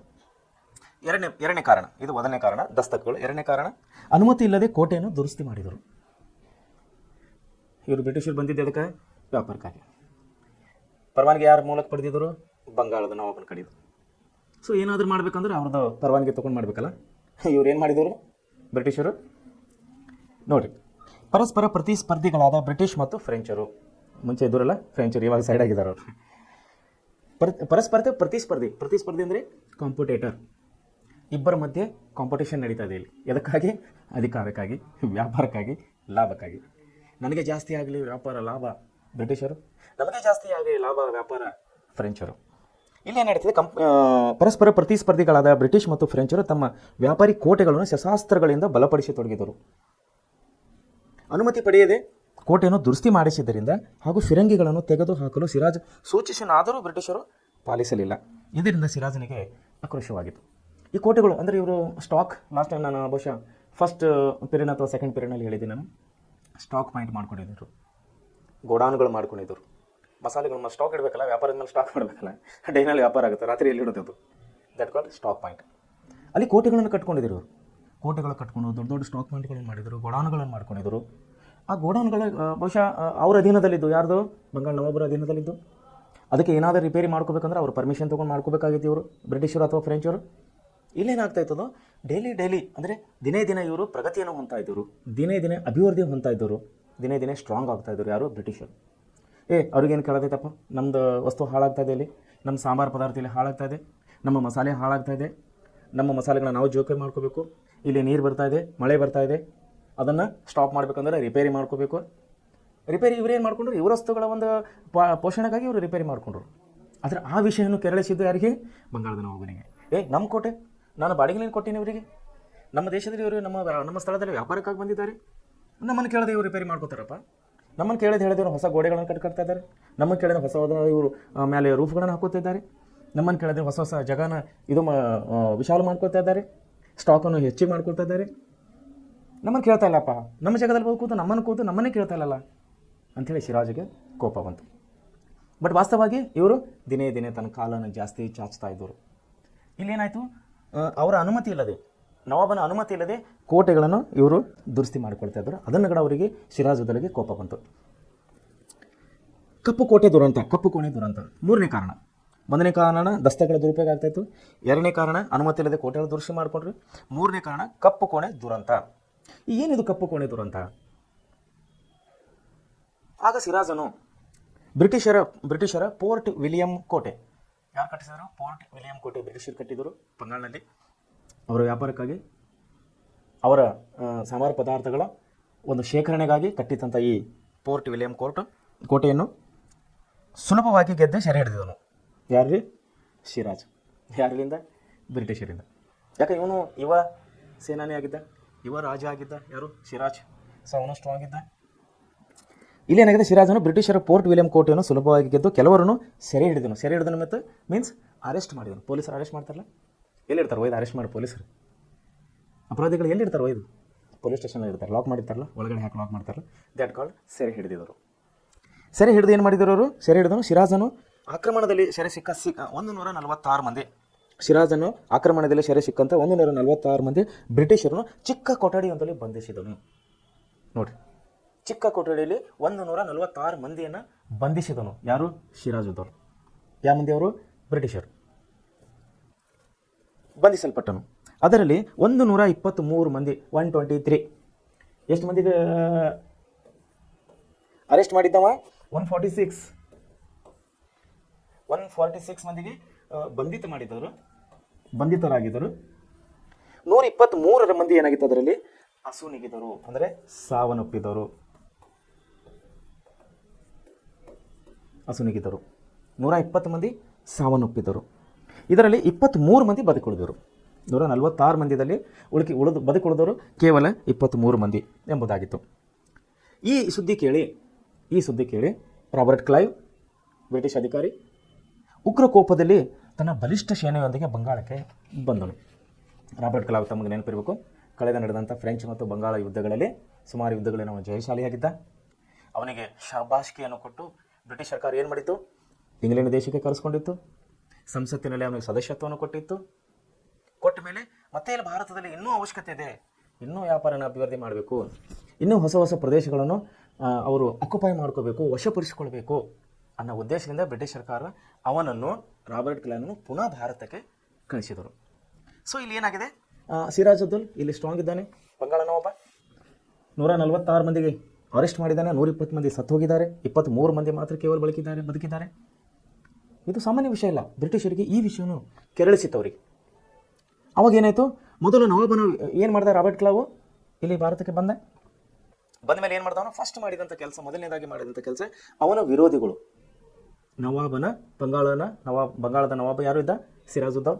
ಅವನ ವಿರೋಧಿಗಳಾದ ಮಾಣಿಕ್ ಚಂದ್, ನೇಮಿ ಚಂದ್, ಜಗತ್ ಸೇಠ್, ಹೀಗೆ ಹಲವು ಲೇವಾದೇವಿಗಾರರು. ಲೇವಾದೇವಿಗಾರ ಅಂದರೆ ಯಾರು? ಪೈಸಾ, ದುಡ್ಡು, ಬಿಸ್ನೆಸ್, ದುಡ್ಡು ಕೊಡ್ತಾರಲ್ಲ, ಬಡ್ಡಿಲಿ ವ್ಯಾಪಾರ, ಕೊಡೋದು ತಗೊಳ್ಳೋದು. ಲೇವಾ ಅಂದರೆ ಹಣ, ದೇವಿ ದುಡ್ಡು ಕೊಳ್ಳೋದು ತಗೊಳ್ಳೋದು, ವ್ಯಾಪಾರಕ್ಕಾಗಿ ಏನು ದುಡ್ಡಿನ ವ್ಯವಹಾರ ನಡೀತದೆ, ದಟ್ ಕಾಲ್ಡ್ ಲೇವಾದೇವಿ. ಅಂದರೆ ಫೈನಾನ್ಸರ್ ಅಂತೀವಿ ನಾವು ಇವತ್ತಿನ ಆಡುಭಾಷೆಯಲ್ಲಿ. ಲೇವಾದೇವಿಗಾರಿಗೆ ಫೈನಾನ್ಸರ್ ಅಂತೀವಿ. ಕೆಲಸಕ್ಕೆ ಯಾರು ದುಡ್ಡು ಕೊಡ್ತಾರಲ್ಲ, ದಟ್ ಕಾಲ್ಡ್ ಫೈನಾನ್ಸರ್, ಕನ್ನಡದಲ್ಲಿ ಲೇವಾದೇವಿಗಾರರು. ಸೊ ಇಲ್ಲಿ ಇವ್ರು ಲೇವಾದೇವಿಗಳು ಯಾರಿದ್ದರು ಅಂದರೆ ಮಾಣಿಕ್ ಚಂದ್, ನೇಮಿತ್ ಚಂದ್ ಮತ್ತು ಜಗತ್ ಸೇಠ್ ಇವರು ಪ್ರಮುಖ ಲೇವಾದೇವಿಗಳು. ಅಂದರೆ ದೊಡ್ಡ ಶ್ರೀಮಂತರು ಇವ್ರ ಹತ್ರ ದುಡ್ಡು ಸಿಕ್ಕಾಪಟ್ಟೆ ದುಡ್ಡಿತ್ತು. ಇವ್ರು ಏನು ಮಾಡ್ತಾಯಿದ್ರು, ಹಣವನ್ನು ಬಡ್ಡಿಗಾಗಿ ಕೊಡ್ತಾಯಿದ್ರು ಅಥವಾ ಹಣವನ್ನು ವ್ಯಾಪಾರಕ್ಕಾಗಿ ಕೊಡ್ತಾಯಿದ್ರು. ಸೊ ಇವ್ರನ್ನ ಏನು ಮಾಡ್ಕೊಂಡ ಯಾರು ಬಂಗಾಳ ನವಾಬ, ಇವರು ವಿರೋಧಿಗಳಿದ್ದರು. ಯಾರು ವಿರೋಧಿಗಳಿದ್ದರು? ಸಿರಾಜುದ್ದೌಲಾ ವಿರೋಧಿ ಆಗಿದ್ದರು ಇವರು. ಯಾರು? ಮಾಣಿಕ್ ಚಂದ್, ನೇಮಿತ್ ಚಂದ್ ಮತ್ತು ಜಗತ್ ಸೇಠ್. ಇವರು ಏನು ಮಾಡ್ದ, ರಾಬರ್ಟ್ ಕ್ಲೈವ್ ಬಂದು ಏನು ಮಾಡ್ದ, ಅವನು ವಿರೋಧಿಗಳಿಗೆ ತನ್ನ ವಶ ಕಡೆ ಎಳ್ಕೊಂಡ್ಬಿಟ್ಟು ಏನು ಮಾಡ್ದ ನೋಡ್ರಿ, ಮೊದಲಾದ ಶ್ರೀಮಂತರನ್ನು ತನ್ನತ್ತ ಸೆಳೆದುಕೊಂಡು ನಂತರ ಸಿರಾಜನ ಸೇನಾಪತಿ ಆದ. ಎರಡನೇ ಪಾಯಿಂಟ್, ಮೊದಲನೇದಾಗಿ ಏನು ಮಾಡ್ದ, ಅವನ ವಿರೋಧಿಗಳಾದಂತಹ ಲೇವಾದೇವಿಗಳನ್ನ ತನ್ನ ಕಡೆ ಸೆಳ್ಕೊಂಡ. ಎರಡನೇದಾಗಿ ಸಿರಾಜನ ಸೇನಾಪತಿ ಆದ. ಸೇನಾಪತಿ ಅಂತ ಗೊತ್ತೇ? One second think. ಸೇನಾಪತಿ, ಸೈನ್ಯ, ಮಿಲಿಟ್ರಿ, ಆರ್ಮಿ. ಪತಿ, ಗಂಡ ಅಥವಾ ಮುಖಂಡ, ಅದರ ಒಂದು ಮುಖಂಡ, ಅದು ನಡೆಸ್ಕೊಂಡು ಹೋಗವ, ಅವನಿಗೆ ಪತಿ ಅಂತಾರೆ, ಸೇನಾಪತಿ. ಸೈನ್ಯವನ್ನು ನಡೆಸಿಕೊಂಡು ಹೋಗುವಂಥ ಪತಿಗೆ ಸೇನಾಪತಿ ಅಂತೀವಿ. ಎಕ್ಸಾಂಪಲ್, ನಮ್ಮಲ್ಲೀಗ 3 ಸೇನೆಗಳಿವೆ ಭಾರತದಲ್ಲಿ. ತಮಗೆ ಬಹುಶಃ ನೆನಪಿದ್ರೆ ಓಕೆ, ಇಲ್ಲಾಂದ್ರೆ ಒಂದು ಸಾರಿ revision go to the Indian army, land army, air force and navy. 3 ಸೈನ್ಯಗಳು ನಮ್ಮಲ್ಲಿ: ಭೂಸೈನ್ಯ, ವಾಯುಸೈನ್ಯ ಮತ್ತು ಜಲಸೈನ್ಯ. ಈ ಮೂರು ಸೈನ್ಯಗಳನ್ನು ನಡೆಸಿಕೊಂಡು ಹೋಗಲಿಕ್ಕೆ ಒಬ್ಬೊಬ್ಬರು ಕಮಾಂಡರ್ಸ್ ಅಂತಿದ್ದಾರೆ. Army commanders, army chief, military chief, air force chief, ಎಲ್ಲದಕ್ಕೊಬ್ಬರು ಚೀಫ್ ಇದ್ದಾರೆ. ದಟ್ ಕಾಲ್ಡ್ ಆರ್ಮಿ ಭಾಷೆಯಲ್ಲಿ ಅವರಿಗೆ ಕಮಾಂಡರ್ ಅಂತ ಕರೀತಾರೆ. ಸೊ ಅವಾಗೇನಾಗಿತ್ತು, ಸಿರಾಜುದ್ದೌಲಾ ಕಮಾಂಡರ್ ಆದಂಥ ಮೀರ್ ಜಾಫರ್, ಅವನ ಹೆಸರೇನು? ಮೀರ್ ಜಾಫರ್. ಈ ಮೀರ್ ಜಾಫರ್ನಿಗೆ ಕಾಂಟ್ಯಾಕ್ಟ್ ಆದ, ಭೇಟಿಯಾದ ಇವನು. ಯಾವ? Robert Clive. ತುಂಬ ಬುದ್ಧಿವಂತ, ಚುರುಕ ಇವನು. ಏನು ಮಾಡ್ದ ಇವನು? ಸಿರಾಜುದ್ದೌಲಾ ಸೇನಾಧಿಪತಿಯಾದ ಮೀರ್ ಜಾಫರನ್ನು ಭೇಟಿಯಾಗಿ, ನೋಡಪ್ಪ, ಈಗ ಯುದ್ಧಕ್ಕೆ ನಮಗೆ ಸಹಾಯ ಮಾಡು, ನಾಳೆ ಅವನಿಗೆ ಸೋಲಿಸಿಟ್ಟು ಯಾರನ್ನು ಸೋಲಿಸೋಣ? ಸಿರಾಜಿಗೆ ಸೋಲಿಸೋಣ. ನಾನು ನಿನಗೆ ಇದೇ ಬಂಗಾಳದ ಗವರ್ನರ್ ಆಗಿ ಬಂಗಾಳದ ನವಾಬನಾಗಿ ನೀನೇ ಅಧಿಕಾರ ವಹಿಸ್ಕೊ. ನಾವು ಸುಮ್ಮನೆ ಹಂಗೆ ವ್ಯಾಪಾರ ಮಾಡ್ಕೋತೀವಿ. ನಾವು ಬಂದಿದ್ದೆ ವ್ಯಾಪಾರಕ್ಕಾಗಿ ನಾವು ವ್ಯಾಪಾರ ಮಾಡ್ಕೋತೀವಿ. ನಮ್ಮ ಪಾಡಿಗೆ ನಾವು ಇರ್ತೀವಿ. ನೀನು ಇಲ್ಲಿದ್ದ ರಾಜನಾಗು, ಇಲ್ಲಿದ್ದ ನವಾಬನಾಗ ಅಂಥೇಳಿ ನಿನಗೆ ನವಾಬನಾಗ್ಲಿಕ್ಕೆ ಯಾವ ರೀತಿ ಸಹಾಯ ಸಹಕಾರ ಮಾಡಬೇಕು ನಾವು ಮಾಡ್ತೀವಿ. ಬ್ರಿಟಿಷರು ನಮ್ಮ ಕಂಪ್ನಿ ಪರವಾಗಿ, ನಮ್ಮ ಪರವಾಗಿ, ತನ್ನ ವೈಯಕ್ತಿಕವಾಗಿ ನಾವು ನಿನ್ನನ್ನು ಸಹಾಯ ಮಾಡ್ತೀವಿ. ನೀನು ಇವನನ್ನು, ಸಿರಾಜನನ್ನು ಕೆಳಗಿಳಿಸಲಿಕ್ಕೆ ನೀನು ನಮ್ಮನ್ನು ಸಹಾಯ ಮಾಡು. ಇವನು ಮಿಲಿಟರಿ ಕಮಾಂಡರ್ ಇವ. ಯಾರು? ಮೀರ್ ಜಾಫರ್. ಸೊ ಅವನು ಯಾವಾಗ ನವಾಬನ ಹುದ್ದೆ ಸಿಕ್ತು ಅಂದ್ರೆ ಬೇಡ ಅಂತಾನೆ, ಓಕೆ ಅಂತ ಅವನು ಒಪ್ಕೊಂಡೆ. ಯಾರಿಗೆ ಹೇಳ್ಕೊಂಡ? ಇವರು ತನ್ನತ್ತ ಸೆಳ್ಕೊಂಡ್ರು ರಾಬರ್ಟ್ ಕ್ಲೈವ್. ಮೂರನೇದಾಗಿ ಪ್ರಮುಖ ಲೇವಾದೇವಿಯನ್ನು ತನ್ನತ್ತ ಸೆಳೆಸ್ಕೊಂಡ, ಮಾಣಿಕ್ ಚಂದ್, ನೇಮಿತ್ ಚಂದ್ ಮತ್ತು ಜಗತ್ ಸೇಠ್. ಎರಡನೇದಾಗಿ ಅವನ ಸೇನಾಧಿಪತಿಯಾದ ಮೀರ್ ಜಾಫರ್ನು ಕೂಡ ಅಧಿಕಾರದ ಆಶೆ ತೋರಿಸಿ, ಅಧಿಕಾರದ ಲಾಲಚೆಯನ್ನು ತೋರಿಸಿ ಅವನನ್ನು ಕೂಡ ತನ್ನತ್ತ ಸೆಳೆಸ್ಕೊಂಡರು. ಅಧಿಕಾರದ ವ್ಯಾಮೋಹಕ್ಕಾಗಿ ಮೀರ್ ಜಾಫರ್ ಕೂಡ ಬ್ರಿಟಿಷರ ಸಹಾಯ ಮಾಡಲಿಕ್ಕೆ ಒಪ್ಕೊಂಡ. ಮುಂದೆ ನೋಡಿ ಏನಾಯಿತು, ನವಾಬನಿಗೆ ಮಾಡುವ ಅಮೇಶಿವಡ್ಡಿ ಯುದ್ಧದಲ್ಲಿ ತಟಸ್ಥನಾಗಿರಲು ಅವನಿಗೇನು ಕೆಲಸ ಕೊಟ್ಟಿದ್ರು? ಏನು ಟಾಸ್ಕ್ ಕೊಟ್ಟಿದ್ರು ಅವನಿಗೆ? ನೀನು ಸುಮ್ಮನೆ ಇರೋಪ್ಪ, ಯುದ್ಧ ನಡೀತಿರುತ್ತಲ್ಲ, ಸುಮ್ಮನೆ ಕತ್ತಿ ತಲ್ವಾರ್ ಹಿಂಗೆ ಬರ್ಸ್ಕೊತೀರು, ಸುಮ್ಮನೆ ಹೊಡೆದಂಗೆ ಮಾಡು, ನೀನು ಬಡ್ದಂಗೆ ಮಾಡು, ಸೈಡಿಗೆ ನಿಂತ್ಕೋ, ನಮ್ಮ ಕೆಲಸ ನಾವು ಮಾಡ್ಕೋತೀವಿ ಅಂತೇಳಿ ರಾಬರ್ಟ್ ಕ್ಲೈವ್ ಮತ್ತು ಮೀರ್ ಜಾಫರ್ ನಡುವೆ ಕಾಂಟ್ರಾಕ್ಟ್ ಒಪ್ಪಂದವಾಗಿತ್ತು, ಒಳ ಒಪ್ಪಂದವಾಗಿತ್ತು ಇವ್ರ ಮಧ್ಯದಲ್ಲಿ. ನವಾಬನ ಹುದ್ದೆ ಸಿಗುತ್ತಂದ್ರೆ ಅವನು ಕೂಡ ಹ್ಞೂ ಅಂದ್ಕೊಂಡ್ಬಿಟ್ಟ. ಯಾರು? ಮೀರ್ ಜಾಫರ್. ಸೊ ಏನಾಯಿತು, ಅವನು ಕೂಡ ತಟಸ್ಥನಾಗಿರ್ಲಿಕ್ಕೆ ಒಪ್ಕೊಂಡ ಮೀರ್ ಜಾಫರ್. ಇದರಿಂದ ಧೈರ್ಯಗೊಂಡ ರಾಬರ್ಟ್ ಕ್ಲೈವ್. ಇವನಿಗೇನಾಯಿತು, ಆನೆ ಬಲ ಬಂತು ರಾಬರ್ಟ್ ಕ್ಲೈವ್ಗೆ. ಫೈನಾನ್ಸರ್ ಕೂಡ ನನ್ನ ಅಂಡರ್ ಬಂದರು, ಸೇನಾಧಿಪತಿ ಕೂಡ ನಾನು ಹೇಳಿದಕ್ಕೆ ಓಕೆ ಅಂದ್ಬಿಟ್ಟೆ. ಹಾಗಾದರೆ ಅವನನ್ನು ನವಾಬನನ್ನು ಎದುರಿಸೋದು ತುಂಬ ಸುಲಭವಾಗಿಬಿಡ್ತೀವಿ ಅವನಿಗೆ. ಯಾಕೆ? ವಿರೋಧಿಗಳಿಲ್ಲ, ಕಾಂಪಿಟೇಷನ್ ಅಲ್ಲ, ಸ್ಟ್ರಾಂಗ್ ಕಾಂಪಿಟೇಷನ್ ಇಲ್ಲ ಅವನಿಗೆ. ಸೇನಾಪತಿ ಹೆದರಿಕೆ ಇತ್ತು, ಸೇನಾಪತಿಯನ್ನು ಬುಟ್ಟೆಗೆ ಹಾಕೊಂಡ್ಬಿಟ್ಟೆ. ಫೈನಾನ್ಸರ್ ದುಡ್ಡು ಕೊಡೋರನ್ನ ಒಳಗೆ ಹಾಕೊಂಡ್ಬಿಟ್ಟೆ. ಈಗ ಅವನು ಏನಂತಾರೆ, ಎಲುಬುಗಳಿಲ್ಲದ ಮನುಷ್ಯನಾಗ ಆ ರೀತಿ ಮಾಡಿದ್ರು ಅವನಿಗೆ. ಶಿರಾಜದಾಗ ಏನು ಮಾಡಿದ್ರು ರಾಬರ್ಟ್ ಕ್ಲೈವ್? ಎಲುಬನಿಲ್ಲದ ಮನುಷ್ಯನಾಗ ಮಾಡಿದ್ರು. ಸೊ ಅವನು ನಿಂತ್ಕೊಳ್ಳೋಕೆ ಸಾಧ್ಯನ ಅವನು? ಈಗ ನಮ್ಮ ಮೈಯಲ್ಲಿ ನಾವು ಯಾಕೆ ನಿಂತ್ಕೊಂಡಿದ್ದೀವಿ? ನಮ್ಮ ಮೈಯಲ್ಲಿ ಎಲುಬುಗಳಿದೆ ಗಟ್ಟಿಯಾಗಿ, ಅದಕ್ಕಾಗಿ ನಿಂತ್ಕೊಂಡಿದ್ವಿ. ಎಲುಬುಗಳಿಲ್ಲಂದರೆ ಮುಗೀತು ಕತೆ. ಸೊ ಅದೇ ರೀತಿ ಶಿರಾಜ್ ಕೂಡ ಇಲ್ಲಿ ಬ್ರಿಟಿಷ್ ರಾಬರ್ಟ್ ಕ್ಲೈವ್ ಏನು ಮಾಡಿದ? ಅದನ್ನೇ ಚಾಣಕ್ಷತನ ಉಪಯೋಗ ಮಾಡಿದ ಅವನು. ಲೇವಾಗರನ್ನು ತನ್ನತ್ತ ಹೇಳ್ಕೊಂಡ, ಅವನ ಸೇನಾಧಿಪತಿಯನ್ನು ತಟಸ್ಥನಾಗಿರ್ಲಿಕ್ಕೆ ಅವನಿಗೆ ಏನು ವ್ಯವಸ್ಥೆ ಮಾಡಬೇಕು ಮಾಡಿದೆ, ಅಧಿಕಾರದ ಆಶೆಯನ್ನು ತೋರಿಸ್ದ, ಅವನು ಒಪ್ಕೊಂಡ್ಬಿಟ್ಟ. ಮುಂದೆ ಸಿರಾಜುದ್ದೌಲನ ಮೇಲೆ ಕದನ ಸಾರಿದನು. ಯಾವಾಗ ರಾಬರ್ಟ್ ಕ್ಲೈವ್ನ ಧೈರ್ಯಗೊಂಡ, ಇದರಿಂದ ಧೈರ್ಯ ಬಂತು ರಾಬರ್ಟ್ ಕ್ಲೈವ್. ಈಗ ನಾನು ಅವನನ್ನು ಎದುರಿಸ್ಬೋದು.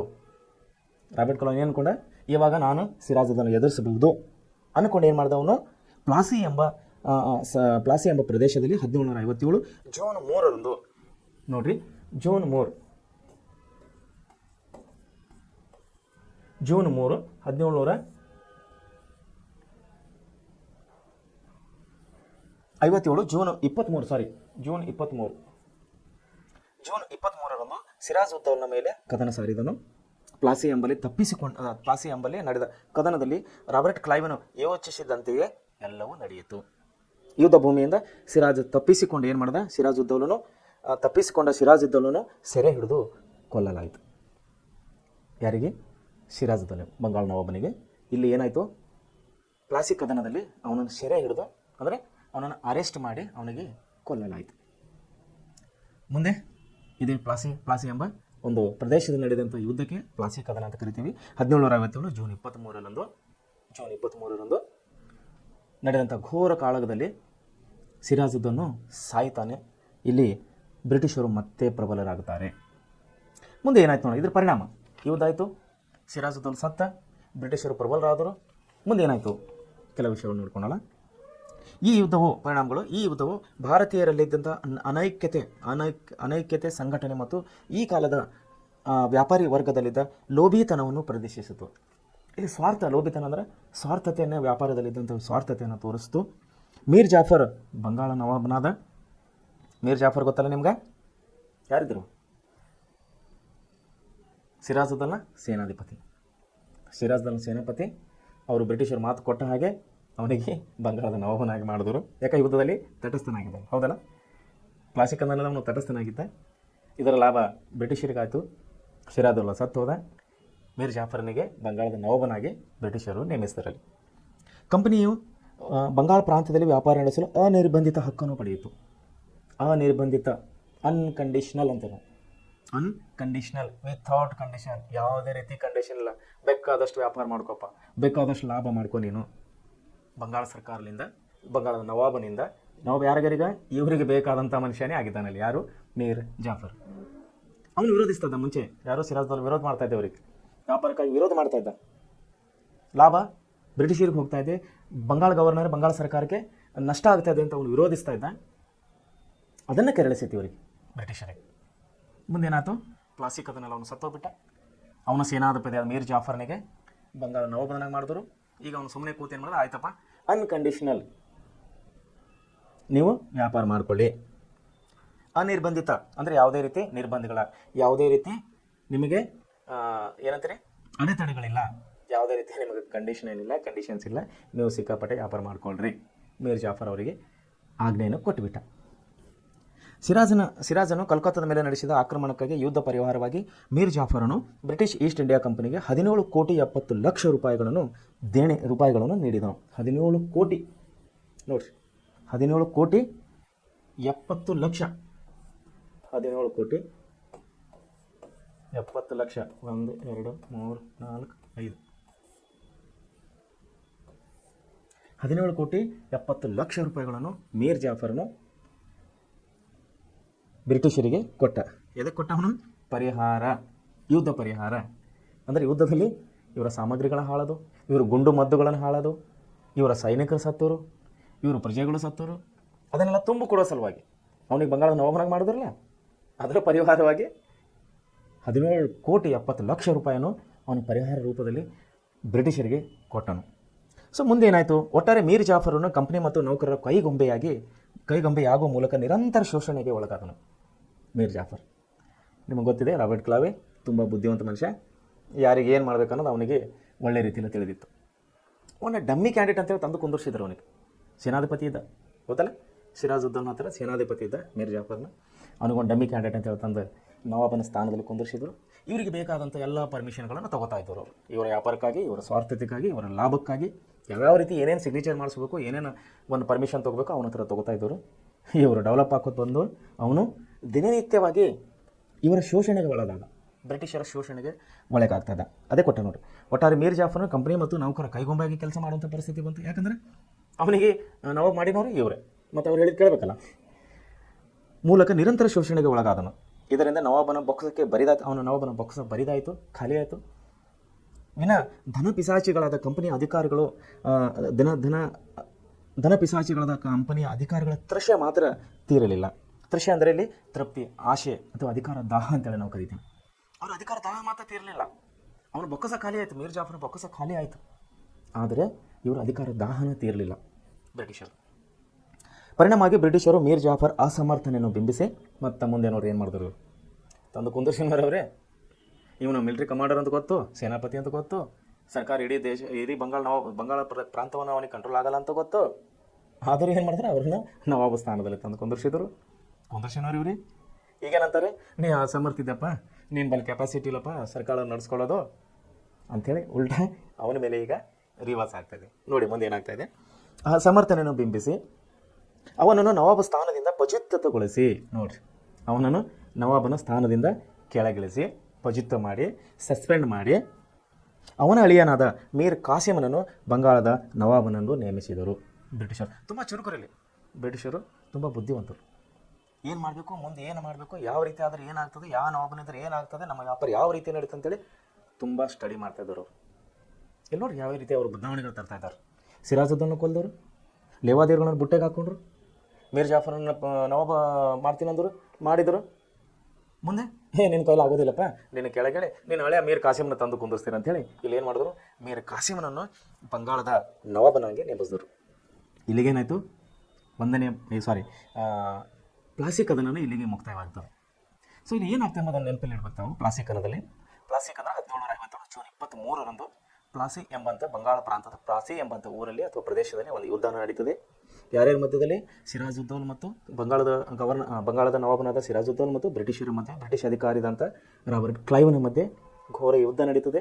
ಅಲ್ಲಿ ಅವನು ಅಸಹಾಯಕನಾಗ್ತಾನೆ ಸಿರಾಜುದ್ದೌಲ್. ಯಾಕಂದರೆ ಇವರು ಮುಂಚೆನೇ ಏನು ಮಾಡಿದ್ದಾನೆ, ಪ್ಲ್ಯಾನ್ ಮಾಡಿ ಅವನು ರಾಬರ್ಟ್ ಕ್ಲೈವ್ ಅವನಿಗೆ ಸಪೋರ್ಟ್ವಾಗಿದ್ದಂಥ ಬಂಗಾಳ ನವಾಬನಿಗೆ ಒಂದು ಆಧಾರ ಸ್ತಂಭವಾದಂಥ ಒಂದು ಸಪೋರ್ಟರ್ ಆದಂಥ ಲೇವಾದೇವಿಗರನ್ನ ಬುಟ್ಟೆಲಿ ಹಾಕೊಂಡಿದ್ದ. ಅವನು ಸೇನಾಪತಿ ಅಂತ ಮೀರ್ ಜಾಫರ್ನ ಕೂಡ ಬುಟ್ಟೆ ಹಾಕೊಂಡಿದ್ದ. ಅವನಿಗೆ ಒಂದು ಅಸಹಾಯಕನಾಗಿ ಮಾಡಿ ಒಳ ಒಪ್ಪಂದದಿಂದಾಗಿ ಒಂದು ಕುಚುಲುತನದಿಂದ, ಒಂದು ಕಪಟತನದಿಂದ ಅವನನ್ನು ಸೋಲಿಸಿದ್ರು, ಕೊಲೆ ಮಾಡಿದ್ರು ಸಿರಾಜುದ್ದೌಲಿಗೆ. ಮುಂದೇನಾಯಿತು, ಮೀರ್ ಜಾಫರ್ನ ನವಾಬನಾಗಿ ಮಾಡಿದ್ರು. ಅದು ನಿನ್ನ ಕೈಲಾಗಲ್ಲಪ್ಪ ಅಂತೇಳಿ ಅವನನ್ನು ಇಳಿಸೋಕ್ಕೆ ಅವನ ಹಳೆಯನಾದ ಮೀರ್ ಕಾಸಿಮ್ನ ಬಂಗಾಳ ನವಾಬನಾಗಿ ಮಾಡಿದ್ರು. ಮಾಡಿ ತನ್ನ ಅಧಿಕಾರವನ್ನು ಇಲ್ಲಿ ಹಂತ ಹಂತವಾಗಿ ವಿಸ್ತರಣೆ ಮಾಡ್ತಾ ಇದ್ದಾರೆ ಬ್ರಿಟಿಷರು.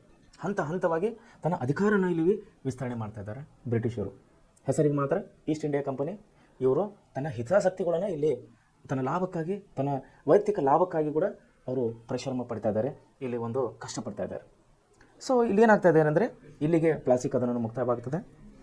ಇಲ್ಲಿ ಬ್ರಿಟಿಷರ ಅಧಿಕಾರವನ್ನು ಭದ್ರ ಬುನಾದಿ ಹಾಕಲಿಕ್ಕೆ 2 ಯುದ್ಧಗಳು ಅಂತ ಹೇಳಿದೆ ನಿಮಗೆ ಮುಂಚೆ. ಒಂದು ಪ್ಲಾಸಿ ಕದನ, ಇದು ಎರಡನೇದು ಬರ್ತದೆ, ಇನ್ನೊಂದು ಬಕ್ಸಾರ್ ಕದನ.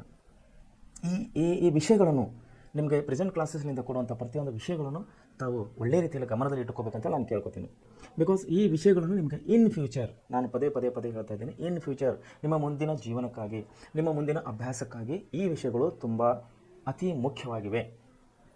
ಒಂದು ವಿಷಯ ಇಲ್ಲಿಗೆ ಮುಗಿಸಿ ನನಗೆ ಪ್ಲಾಸಿ ಕದನ. ಎರಡನೇ ಒಂದು ಯುದ್ಧ, ಪ್ರಮುಖ ಯುದ್ಧ, ಇದು ಬಕ್ಸಾರ್ ಯುದ್ಧ ಅಂತೇಳಿ. ಈ 2 ಯುದ್ಧಗಳ ಮೂಲಕವಾಗಿ ಇಲ್ಲಿ ಬ್ರಿಟಿಷರು ಭದ್ರ ಬುನಾದಿಯನ್ನು ಹಾಕಿದ್ದಾರೆ. ಇಲ್ಲೇನಾಗ್ತದೆ, ಬಕ್ಸಾರ್ ಕದನ 1764ರಲ್ಲಿ ನಡೀತಾ ಇದೆ. ಇಲ್ಲಿ ಯಾರ್ಯಾರ ಮಧ್ಯೆ, ಈಗ ಪ್ರೆಸೆಂಟ್ ಯಾರಿದ್ದಾರೆ, ನವಾಬ್ ಮೀರ್ ಕಾಸಿಮ್, ಯಾರ ಹಳೆಯ ಇವನು ಮೀರ್ ಜಾಫರ್ನ ಹಳೆಯನ ಮೀರ್ ಕಾಸಿಮ್ನ ಇವರು ತಂದು ಕುಂದಿರ್ಸಿದ್ರು. ಇಲ್ಲೇನಾಗ್ತದೆ, ಮೀರ್ ಕಾಸಿಮ್ ಒಬ್ಬ ಸಮರ್ಥ ಆಡಳಿತಗಾರನಾಗಿದ್ದ. ಈತನು ಸಹ ಆರಂಭದಲ್ಲಿ ಕಂಪನಿಗೆ ನಿಷ್ಠೆಯಿಂದಿದ್ದ. 2 ಲಕ್ಷ ಪೌಂಡ್ ಹಣದ ಜೊತೆಗೆ ಕೆಲವು ಪ್ರದೇಶಗಳನ್ನು ಕಂಪನಿಗೆ ಬಿಟ್ಟುಕೊಟ್ಟಿದ್ದ. ನೋಡಿರಿ, 2 ಲಕ್ಷ ಪೌಂಡ್. ನೋಡಿರಿ ತಾವು ಇವತ್ತಿನ ಡೇಟ್ನಲ್ಲಿ what is the value of the 1 lakh pound or 1 pound. You calculate in your Google ಅಥವಾ calculator. Today rate, what is the 1 pound equal to 1 rupees. ಅಂದರೆ 1 ಪೌಂಡಿನಲ್ಲಿ 1 ಪೌಂಡಿನ ಬೆಲೆ ನಮ್ಮ ಎಷ್ಟು ರೂಪಾಯಿಗೆ ಸಮಾನ ಆಗಿದೆ ಅಂತೇಳಿ ತಾವು ಇವತ್ತಿನ ಡೇಟ್ನಲ್ಲಿ ಗೂಗಲ್ನ ಚೆಕ್ ಮಾಡ್ಕೋಬೋದು. ಅಷ್ಟು 2 ಲಕ್ಷ ಪೌಂಡ್ಗಳನ್ನು, ಪೌಂಡ್ ಅಂದರೆ ಇಂಗ್ಲೆಂಡ್ ದೇಶದ ಕರೆನ್ಸಿಯ ಹೆಸರು, ಇಂಗ್ಲೆಂಡ್ ದೇಶದ ರೂಪಾಯಿಯ ಹೆಸರು, ಇಂಗ್ಲೆಂಡ್ ದೇಶದ ನಾಣ್ಯದ ಹೆಸರು ಪೌಂಡ್ ಅಂತೇಳಿ ಕರಿತೀವಿ. ಡಾಲರ್ ಯಾವ ದೇಶದ್ದು? ಅಮೇರಿಕಾ. ನಮ್ಮ ದೇಶದ ಕರೆನ್ಸಿ ಹೆಸರೇನು? ರೂಪಾಯಿ. ತಾವು ಕೆಲವೊಂದು ವಿಷಯಗಳನ್ನು ನಿಮಗೆ ಕೊಡುವಂಥ ಈ ಪ್ರೆಸೆಂಟ್ ಕ್ಲಾಸ್ನಿಂದ ಕೊಡುವಂಥ ವಿಷಯಗಳು ತಾವು ಅತಿ ವಿಶೇಷತೆಯಿಂದ ನೆನಪಿಟ್ಕೋಬೇಕು. ಇವು ಜನರಲ್ ನಾಲೆಜ್. ಪೌಂಡ್, ರೂಪಾಯಿ, ಡಾಲರ್, ಯೂರೋ, ರೂಬಲ್, ಇವು ಏನವ ಎನ್. ಜಪಾನ್ ದೇಶದ ಕರೆನ್ಸಿ, ಜಪಾನ್ ದೇಶದ ಹಣದ ಹೆಸರು ಎನ್. ಇವೆಲ್ಲ ದಿನಾರ್. ಅರಬ್ ದೇಶದ ದುಬೈ, ಕತಾರ್, ಇವೆಲ್ಲ ದೇಶಗಳು ಶಾರ್ಜಾ, ದಿನಾರ್, ಆ ದೇಶದ ಕರೆನ್ಸಿಗಳ ಹೆಸರು ದಿನಾರ್. ಇವೆಲ್ಲ ವಿಷಯಗಳು ತಾವು ನೆನಪಿಟ್ಟುಕೊಳ್ಬೇಕು. ಯಾಕಂದರೆ ಇವೆಲ್ಲ ವಿಷಯಗಳನ್ನು ನೀವು ಒಳ್ಳೆಯ ರೀತಿಯಲ್ಲಿ ಮನಸ್ಸು ಕೊಟ್ಟು ಕಲಿದರೆ ಈ ಪ್ರೆಸೆಂಟ್ ಕ್ಲಾಸಿನಲ್ಲಿ ಕೊಡುವಂಥ ಪ್ರತಿಯೊಂದು ವಿಷಯಗಳನ್ನು ತಾವು ನೆನಪಲ್ಲಿ ಇಟ್ಟುಕೊಂಡು ನಿಮಗೆ ಮುಂದಿನ ಜೀವನಕ್ಕೆ ಒಳ್ಳೆಯ ರೀತಿಯಿಂದ ಲಾಭ ಆಗ್ತದೆ ಅಂತ ನಾನು ಹೇಳೋಕ್ಕೆ ಇಷ್ಟಪಡ್ತಾ ಇದ್ದೀನಿ. ಸೊ ಪೌಂಡು, ಇಲ್ಲಿ ವಿಷಯ ಬಂದಿದ್ದು ಪೌಂಡ್ ಅಂದರೆ ಇಂಗ್ಲೆಂಡ್ ದೇಶದ ಹಣದ ಹೆಸರು ಅಥವಾ ಕರೆನ್ಸಿ ಹೆಸರು. ಅದು ಇವತ್ತಿನ ಡೇಟಿಗೆ ಈಕ್ವಲ್ ಟು ಎಷ್ಟನ್ನು ನೀವು ಗೂಗಲಲ್ಲಿ ಒಂದ್ಸಾಗಿ ನೀವು ಚೆಕ್ ಮಾಡ್ಕೋಬೋದು. ಸೊ ಇಲ್ಲಿ ಏನಾಗ್ತದೆ, ಮೀರ್ ಖಾಸಿಮ್ ಒಬ್ಬ ಸಮರ್ಥ ಆಡಳಿತಗಾರನಾಗಿದ್ದ. ಈತನು ಸಹ ಆರಂಭದಲ್ಲಿಗೆ ಕಂಪನಿಗೆ ನಿಷ್ಠೆಯಾಗಿದ್ದ. 2 ಲಕ್ಷ ಪೌಂಡ್ ಹಣದ ಜೊತೆಗೆ ಕೆಲವು ಪ್ರದೇಶಗಳನ್ನು ಕಂಪನಿಗೆ ಬಿಟ್ಟುಕೊಟ್ಟಿದ್ದ. ಆದರೆ ಶೀಘ್ರವೇ ಮೀರ್ ಖಾಸಿಮ್ ತನ್ನ ಸ್ವತಂತ್ರ ರಾಜನನ್ನು ಭಾವಿಸಿದನು ಅಂದರೆ ಅಂದ್ಕೊಂಡಿದ್ದ. ನಾನೇ ಸ್ವತಂತ್ರ ರಾಜನಿದ್ದೀನಿ ಬಂಗಾಳದ ಅಂದ್ಕೊಂಡಿದ್ದ. ಮುಂದೆ ದಸ್ತಕಗಳ ದುರ್ಬಳಕೆಗಳನ್ನು ಪರಿಶೀಲಿಸಿ. ದಸ್ತಕ್ ಅಂದರೆ ಮುಂಚೆ ಪರಿಶೀಲನೆ ನಿಮ್ಗೆ ನೆನಪಾಯ್ತಲ್ಲ, ದಿಟ್ಸ್ ಕಾಲ್ಡ್ ದಸ್ತಕ್. ಏನಿದು ದಸ್ತಕ್? ಪರವಾನಗಿ ಪತ್ರ, ಪರ್ಮಿಷನ್ ಲೆಟರ್. ಈ ದಸ್ತಕಗಳನ್ನು ಏನು ಮಾಡಿದ್ದ ಅವನು, ದುರ್ಬಳಕೆ ಆಗ್ತಾ ಇದೆ ಅಂದ್ಕೊಂಡು ಪರಿಶೀಲನೆಗೆ ಅಂದರೆ ವೆರಿಫೈ, ಇನ್ಸ್ಪೆಕ್ಷನ್, ಚೆಕಿಂಗ್, ದುರ್ಬಳಕೆಯನ್ನು ಪರಿಶೀಲನೆಗಾಗಿ ಇವನೇನು ಮಾಡಿದ, ಬಂಗಾಳದ ಎಲ್ಲ ವ್ಯಾಪಾರಸ್ಥರನ್ನು ಸುಂಕ ಮುಕ್ತ ಎಂದು ಘೋಷಿಸಿದ. ನೋಡಿ, ಇದರಿಂದಾಗಿ ಭಾರತೀಯರು ಸುಂಕವಿಲ್ಲದೆ ವ್ಯಾಪಾರ ನಡೆಸುವ ಮೂಲಕ ಬ್ರಿಟಿಷರೊಡನೆ ನೇರ ಸ್ಪರ್ಧೆಗೆ ಇಳಿದರು. ಎಲ್ಲ ವ್ಯಾಪಾರಸ್ಥರಿಗೆ, not only East India Company, not only British traders, only British ವ್ಯಾಪಾರಿಗಳವನು ಮುಕ್ತ ಅಂತ ಹೇಳಿಕೊಟ್ಟಿಲ್ಲ. ಎಲ್ಲ ವ್ಯಾಪಾರಿಗಳಿಗೆ, ಆಲ್ ಟ್ರೇಡರ್ಸ್, ಎಲ್ಲ ವ್ಯಾಪಾರಿಗಳಿಗೆ ಇನ್ಕ್ಲೂಡಿಂಗ್ ಇಂಡಿಯನ್ಸ್. ಅಂದರೆ ನಮ್ಮ ದೇಶದ ವ್ಯಾಪಾರಸ್ಥರು ಕೂಡ ಅಲ್ಲಿದ್ದರು. ಏನು ವ್ಯಾಪಾರ ನೆನಪಿದಿಲ್ಲ? ಸಾಂಬಾರು ಪದಾರ್ಥದ ವ್ಯಾಪಾರಗಳು ತುಂಬ ಕಾಸ್ಟ್ಲಿ ಆವತ್ತಿನ ಟೈಮಿಗೆ, ತುಂಬ ಬೆಲೆ ಉಳ್ಳದ ರೇಟ್. ಸೊ ಇಲ್ಲಿ ಭಾರತದ ವ್ಯಾಪಾರಿಗಳಿಗೆ ಇಲ್ಲಿ ಓಪನ್ ಮಾರ್ಕೆಟ್ ಸಿಕ್ಕಿಬಿಡ್ತು. ಸುಂಕ ಮುಕ್ತ ಅಂದರೆ ನೋ ಟ್ಯಾಕ್ಸ್, ತೆರಿಗೆ ರಹಿತ ವ್ಯಾಪಾರವನ್ನು ಮಾಡಲಿಕ್ಕೆ ಮೀರ್ ಖಾಸಿಮನು ಎಲ್ಲ ವ್ಯಾಪಾರಿಗಳಸ್ಥರಿಗೆ ಪರ್ಮಿಷನ್ ಕೊಟ್ಟ. ಇದರಲ್ಲಿ ಏನಾಗ್ತಾಯಿತ್ತು, ಇದನ್ನು ಪರಿಶೀಲಿಸಿದಾಗ ಏನಾಯ್ತು, ಅವನು ವ್ಯಾಪಾರವನ್ನು ಮುಕ್ತ ಅಂತೇಳಿ ಘೋಷಿಸಿಬಿಟ್ಟ. ಇದರಿಂದಾಗಿ ಭಾರತೀಯರಿಗೆ ಸುಂಕವಿಲ್ಲದೆ ವ್ಯಾಪಾರ ನಡೆಸುವ ಮೂಲಕ ಬ್ರಿಟಿಷರೊಡನೆ ನೇರ ಸ್ಪರ್ಧೆಗೆ ಇಳಿಯಲು ನಮ್ಮ ದೇಶದ ವ್ಯಾಪಾರಸ್ಥರಿಗೆ ಒಂದು ಅನುಕೂಲವಾಯಿತು.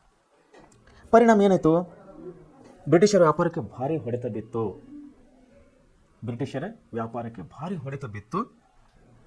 ಬ್ರಿಟಿಷರಿಗೆ ನವಾಬನನ್ನು ವಿರೋಧಿಸಲು ಇದಿಷ್ಟೇ ಸಾಕಿತ್ತು. ನೋಡಿ, ಬ್ರಿಟಿಷರಿಗೆ ನವಾಬನನ್ನು ವಿರೋಧಿಸಲು ಇದಿಷ್ಟೇ ನಿಮಿತಿ ಸಾಕಾಗಿತ್ತು. ಯಾಕಂದ್ರೆ ಬರೀ ಲಾಸ್ ಆಗ್ಲತ್ತೈತಲ್ಲ ಬ್ರಿಟಿಷರಿಗೆ. Open market, open trade, open business ಪರ್ಮಿಷನನ್ನು ಕೊಟ್ಟು ಬಿದ್ದಿಲ್ಲ ಖಾಸಿಮ್. ಇಲ್ಲಿ ಓಪನ್ ಅಂದಮೇಲೆ ಎಲ್ಲರೂ ಮಾಡ್ಕೊರಪ್ಪ, ಎಲ್ಲ ವ್ಯಾಪಾರ ಮಾಡ್ಕೊಡ್ರಿ ಅಂದಾಗ ನಮ್ಮ ದೇಶದ ವ್ಯಾಪಾರಸ್ಥರಿಗೆ ಲಾಭ ಆಯಿತು, ಅಲ್ಲಿ ಅವರಿಗೆ ನಷ್ಟ ಆಯಿತು. ಯಾಕಂದರೆ ಇವ್ರದ್ದು ಇವಾಗ ಕಾಂಪಿಟೇಷನ್ ನಡೀತಾ ಇದೆ, ಎದರ ಬದ್ರ ಕೂತ್ಕೊಂಡು ವ್ಯಾಪಾರ ಮಾಡ್ತಾ ಇದ್ದಾರೆ. ಸೊ ಸಹಜವಾಗಿ ನಮ್ಮ ಜನರ ಹತ್ರ ನಮ್ಮ ವ್ಯಾಪಾರಿಗಳ ಹತ್ರ ಪರ್ಚೇಸ್ ಮಾಡ್ತಾರೆ ವಸ್ತುಗಳನ್ನು. ಅಲ್ಲಿ ಲಾಸ್ ಆಗೋದು ಯಾರಿಗೆ? ಬ್ರಿಟಿಷರಿಗೆ. ಸೊ ಇದನ್ನೇ ಒಂದು ನಿಮಿತಿ, ಇದನ್ನೇ ಒಂದು ಉದಾಹರಣೆಯನ್ನು ಹಿಡ್ಕೊಂಡು ಬ್ರಿಟಿಷರು ಏನು ಮಾಡಿದ್ರು, ಇಷ್ಟೇ ಸಾಕಾಗಿತ್ತು ಅವನಿಗೆ ವಿರೋಧ ಮಾಡಲಿಕ್ಕೆ. ಏನಾಯ್ತು ಇಲ್ಲಿ ಮುಂದೆ, ಬ್ರಿಟಿಷರಿಗೆ ನವಾಬನ ವಿರೋಧಿಸಲು ಇದಿಷ್ಟೇ ಸಾಕಾಗಿತ್ತು. ಅವರು ಮೀರ್ ಖಾಸಿಮ್ನನ್ನು ಇಳಿಸಿ ಮತ್ತೆ ಮೀರ್ ಜಾಫರ್ನನ್ನು ನವಾಬನಾಗಿ ಮಾಡಿದರು. ಮೀರ್ ಜಾಫರ್ ಯಾರು? ಇವರು ಮಾವ, ಸೋದರ ಮಾವ. ಮೀರ್ ಜಾಫರ್ ಮತ್ತೆ ನವಾಬನಾಗಿ ಮಾಡಿದರು. ಬ್ರಿಟಿಷರ ಕುಟಿಲತೆಯನ್ನೆಲ್ಲ ಅರಿತಿದ್ದ ಮೀರ್ ಖಾಸಿಮನು ಬ್ರಿಟಿಷರ ವಿರುದ್ಧ ಸಂಘಟನಾತ್ಮಕ ಹೋರಾಟಕ್ಕೆ ಮುಂದಾದ. ಇದೆಲ್ಲ ಗೊತ್ತಾಗ್ಬಿಡ್ತು ಯಾರಿಗೆ? ಮೀರ್ ಖಾಸಿಮಿಗೆ. ಇವ್ರು ನಮ್ಮನ್ನು ಬ್ಲ್ಯಾಕ್ ಮೇಲ್ ಮಾಡ್ತಾ ಇದ್ದಾರಪ್ಪ. ಫಸ್ಟ್ ಏನು ಮಾಡಿದ್ರು, ಮಾವನ ಕೆಳಗಿಳಿಸಿ ಹಳೆಯನ್ನು ತಂದು ಕುಂದಿರ್ತಾರೆ. ಈಗ ಹಳೆಯನ್ನು ಕೆಳಗಿಳಿಸಿ ಮಾವನ ತಂದು ಕುಂದಿರ್ತಾ ಇದ್ದಾರೆ. ಸೊ ಈ ಕುಟಿಲತನ ನೀತಿ, ಕಪಟತನ ನೀತಿ ಏನಂತೀವಲ್ಲ ನಾವು, ಇದು ಅವನಿಗೆ ಮೀರ್ ಖಾಸಿಮ್ನಿಗೆ ಗೊತ್ತಾಗ್ಬಿಡ್ತು. ಇದನ್ನು ಅರಿತ ಮೀರ್ ಖಾಸಿಮ್ ಏನು ಮಾಡ್ತಾ ಇದ್ದ, ಅವನು ಬ್ರಿಟಿಷರ ವಿರುದ್ಧ ಸಂಘಟನೆ ಮೂಲಕವಾಗಿ ಒಂದು ಸ್ಟ್ರಾಂಗವಾಗಿ ಡಿಸಿಷನ್ ತಗೊಂಡು ಅವನು ಬ್ರಿಟಿಷರ ವಿರುದ್ಧವಾಗಿ ಯುದ್ಧಕ್ಕೆ ತಯಾರಿಯನ್ನು ಮಾಡ್ಕೊಳ್ತಾ ಇದ್ದ. ಮುಂದೇನಾಗ್ತದೆ, ಭಾರತೀಯ ವ್ಯಾಪಾರಿಗಳು ಮತ್ತು ವಿವಿಧ ಕಸುಬುದಾರರು ಅವನ ಬೆಂಬಲಕ್ಕೆ ನಿಂತರು. ಯಾಕಂದ್ರೆ ನಮ್ಮ ಭಾರತ ದೇಶದ ವ್ಯಾಪಾರಸ್ಥರಿಗೆ ಇಲ್ಲಿ ಲಾಭ ಆಗ್ತಾಯಿತ್ತು. ಇವರೇನು ಮಾಡ್ತಾರೆ, ಅವರನ್ನು ಕನ್ವಿನ್ಸ್ ಮಾಡ್ಕೊಂಡು, ಭಾರತದ ವ್ಯಾಪಾರದವ್ರನ್ನೇ ಕನ್ವಿನ್ಸ್ ಮಾಡ್ಕೊಂಡು, ನೋಡಪ್ಪ ಅವರು ಟ್ಯಾಕ್ಸ್ ಹಾಕ್ತಾ ಇದ್ದಾರೆ, ಲಾಭ ಅವ್ರಿಗೆ ಹೋಗ್ತಾ ಇದೆ, ಲಾಭ ನಿಮಗಿಲ್ಲ, ಇದನ್ನೇನು ಮಾಡಿರಿ, ನೀವು ವಿರೋಧ ಮಾಡಿರಿ, ಅಥವಾ ನಾನು ವಿರೋಧ ಮಾಡ್ತೀನಿ, ನೀವು ನನ್ನ ಜೊತೆಗೆ ಬನ್ನಿರಿ, ನೀವು ನನ್ನ ಜೊತೆಗೆ ಓಡ್ರಿ, ನಾನು ವಿರೋಧ ಮಾಡ್ತೀನಿ, ನಾವಿಬ್ಬರು ಕೂತ್ಕೊಂಡು ಬ್ರಿಟಿಷರನ್ನು ಸಂಘಟನಾತ್ಮಕವಾಗಿ ಹೋರಾಡೋಣ ಅಂತೇಳಿ ಮೀರ್ ಖಾಸಿಮನ್ನು ಕರೆ ಕೊಟ್ಟ. ಮುಂದೇನಾಯಿತು, ವಿವಿಧ ವ್ಯಾಪಾರಿಗಳು ಮತ್ತು ಕಸುಬುದಾರ ಅವನ ಬೆಂಬಲಕ್ಕೆ ನಿಂತರು. ನಮ್ಮ ಭಾರತ ದೇಶದ ವ್ಯಾಪಾರಿಗಳು ಅವನಿಗೆ ಬೆಂಬಲ ಆಯ್ತಪ್ಪ, ಓಕೆ ಡನ್, ನಾವು ನಿನ್ನ ಜೋಡಿ ಬರ್ತೀವಿ. ಯಾಕೆ ಇವ್ರಿಗೆ ಲಾಭ ಬೇಕಾಗಿತ್ತಲ್ಲ, ಇಲ್ಲಿ ಲಾಭ ಮತ್ತು ನಷ್ಟದ ವ್ಯಾಪಾರ ನಡೀತಾ ಇದೆ. ಮುಂದೇನಾಯಿತು, ಈ ನಿಟ್ಟಿನಲ್ಲಿ ಮುಂದುವರಿದ ಮೀರ್ ಖಾಸಿಮನು ಮೊಘಲ ದೊರೆ ಎರಡನೇ ಶಾ ಆಲಂ ಮತ್ತು ಔಧನ ನವಾಬನಾದ ಶೂಜ್ ಉದ್ ದೌಲರೊಂದಿಗೆ ಒಪ್ಪಂದ ಮಾಡಿಕೊಂಡು ಪರಿಣಾಮವಾಗಿ ಮೊಘಲ್ ಅರಸನಾದ ಶಾ ಆಲಂ ಜೋಡೆ ಔದ್ ನವಾಬನ ಜೋಡೆ ಒಪ್ಪಂದ ಮಾಡಿಕೊಂಡು ಮೀರ್ ಕಾಸಿಮನ ನೇತೃತ್ವದಲ್ಲಿ 3 ಸಂಯುಕ್ತ ಸೇನೆಗಳು ಅಂದರೆ 3 ಆರ್ಮಿಗಳು 3 ಸೈನ್ಯಗಳನ್ನು ಕೂಡಿಕೊಂಡಿಲ್ಲ. ಯಾರ್ಯಾರು? ಮೊಘಲರ ದೊರೆ ಆಲಂ ಶಾನ ಸೈನ್ಯ ಮತ್ತು ಔದ್ ನವಾಬನ ಸೇನೆ ಮತ್ತು ಇವನ ಮೀರ್ ಕಾಸಿಮನ ಸೇನೆ 3 ಸೇನೆಗಳು ಕೂತುಕೊಂಡು ಏನು ಮಾಡಿದ್ರು ಇವರು? ಹೆಕ್ಟರ್ ಈಗ ಏನಾಗಿದೆ, ಇಲ್ಲಿ ಬ್ರಿಟಿಷ್ ಅಧಿಕಾರಿ ಚೇಂಜ್ ಆಗಿದ್ದಾನೆ. ಅಲ್ಲಿ ಯಾರಿದ್ದರು ಪ್ಲಾಸಿಕನ್ನಲ್ಲಿ ಬ್ರಿಟಿಷ್ ಅಧಿಕಾರಿ? Robert Clive. ಇಲ್ಲಿ ಯಾರಿದ್ದಾರೆ? ಹೆಕ್ಟರ್ ಮನ್ರೋ ನೇತೃತ್ವದ ಬ್ರಿಟಿಷ್ ಸೇನೆಯನ್ನು 1764ರಲ್ಲಿ ಬಕ್ಸಾರ್ ಎಂಬಲ್ಲಿ ಮುಖಾಮುಖಿಯಾದವರು. ಬಕ್ಸಾರ್ ಎಂಬ ಊರಲ್ಲಿ ನೇರವಾಗಿ ಇವರು ಬ್ರಿಟಿಷರ ಸೇನೆಯ ವಿರುದ್ಧವಾಗಿ ನೇರವಾಗಿ ಮುಖಾಮುಖಿಯಾದರು. ಅಂದರೆ ಈ ಯುದ್ಧಕ್ಕೆ ಬಂದುಬಿಟ್ಟಿದ್ರು. ಇದು ಅಂತಿಮವಾಗಿ ಯುದ್ಧದಲ್ಲಿ ಮೀರ್ ಕಾಸಿಮನ ಸೋತನು. ಪಾಪ ಅವರ ಟೈಮ್ ಸರಿ ಇಲ್ಲ. ಇಲ್ಲಿ ಮೀರ್ ಕಾಸಿಮನ ಸೋತನು, ಪಲಾಯನ ಮಾಡಿದರು. ಶಾ ಆಲಂ ಶರಣಾಗ್ಬಿಟ್ಟ. ಶಾ ಆಲಂ ಯಾರು? ಮೊಘಲರ ದೊರೆ.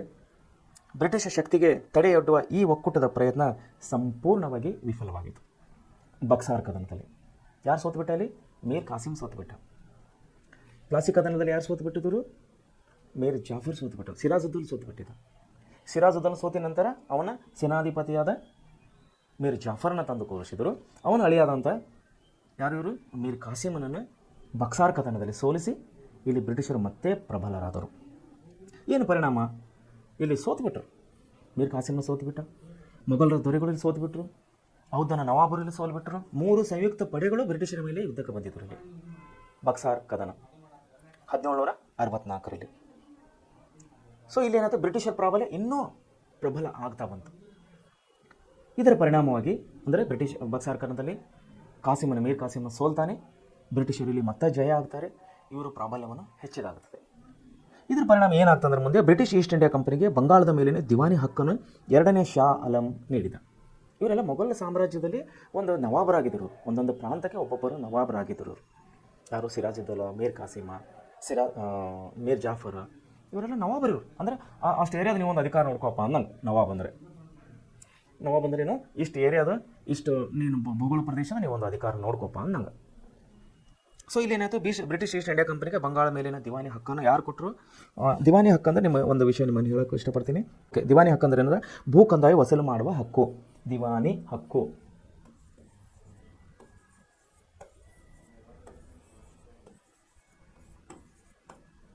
ದಿವಾನಿ ಹಕ್ಕು ಅಂದರೆ ಭೂ ಕಂದಾಯವನ್ನು ವಸೂಲು ಮಾಡುವಂಥ ಹಕ್ಕನ್ನು ಮೊಘಲರ ದೊರೆಯಾದಂಥ ಶಾ ಆಲಂನಿಂದ ಬ್ರಿಟಿಷರಿಗೆ ಸಿಕ್ತು. ಶಾ ಆಲಂ ನೀಡಿದ್ದ. ಆಯ್ತಪ್ಪ, ಇಷ್ಟು ಜಗದೈತಲ್ಲ, ಇಷ್ಟು ಪ್ರದೇಶ ಐತಲ್ಲ, ಇದರ ಭೂ ಕಂದಾಯ ಅಂದರೆ ನೀವೇ ವಸೂಲು ಮಾಡಿಕೊಡ್ರಿ. ದಿವಾನಿ ಹಕ್ಕನ್ನು 2ನೇ ಶಾ ಆಲಂ ನೀಡಿದ. ಶಾ ಆಲಂನ ವಾರ್ಷಿಕ 26 ಲಕ್ಷ ರೂಪಾಯಿಗಳನ್ನು ಪಡೆದು ಬಂಗಾಳದ ಮೇಲಿನ ತನ್ನ ಹಕ್ಕುಗಳನ್ನೆಲ್ಲ ಬ್ರಿಟಿಷರಿಗೆ ಬಿಟ್ಟು ಕೊಡಬೇಕಾಯಿತು.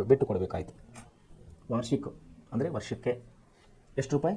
26 ಲಕ್ಷ ರೂಪಾಯಿಗಳನ್ನು ಯಾರು ಕೊಡಬೇಕು? ಬ್ರಿಟಿಷರು ಕೊಡಬೇಕು ಶಾ ಆಲಂಗೆ. ಅವನೇನು ಮಾಡಬೇಕು?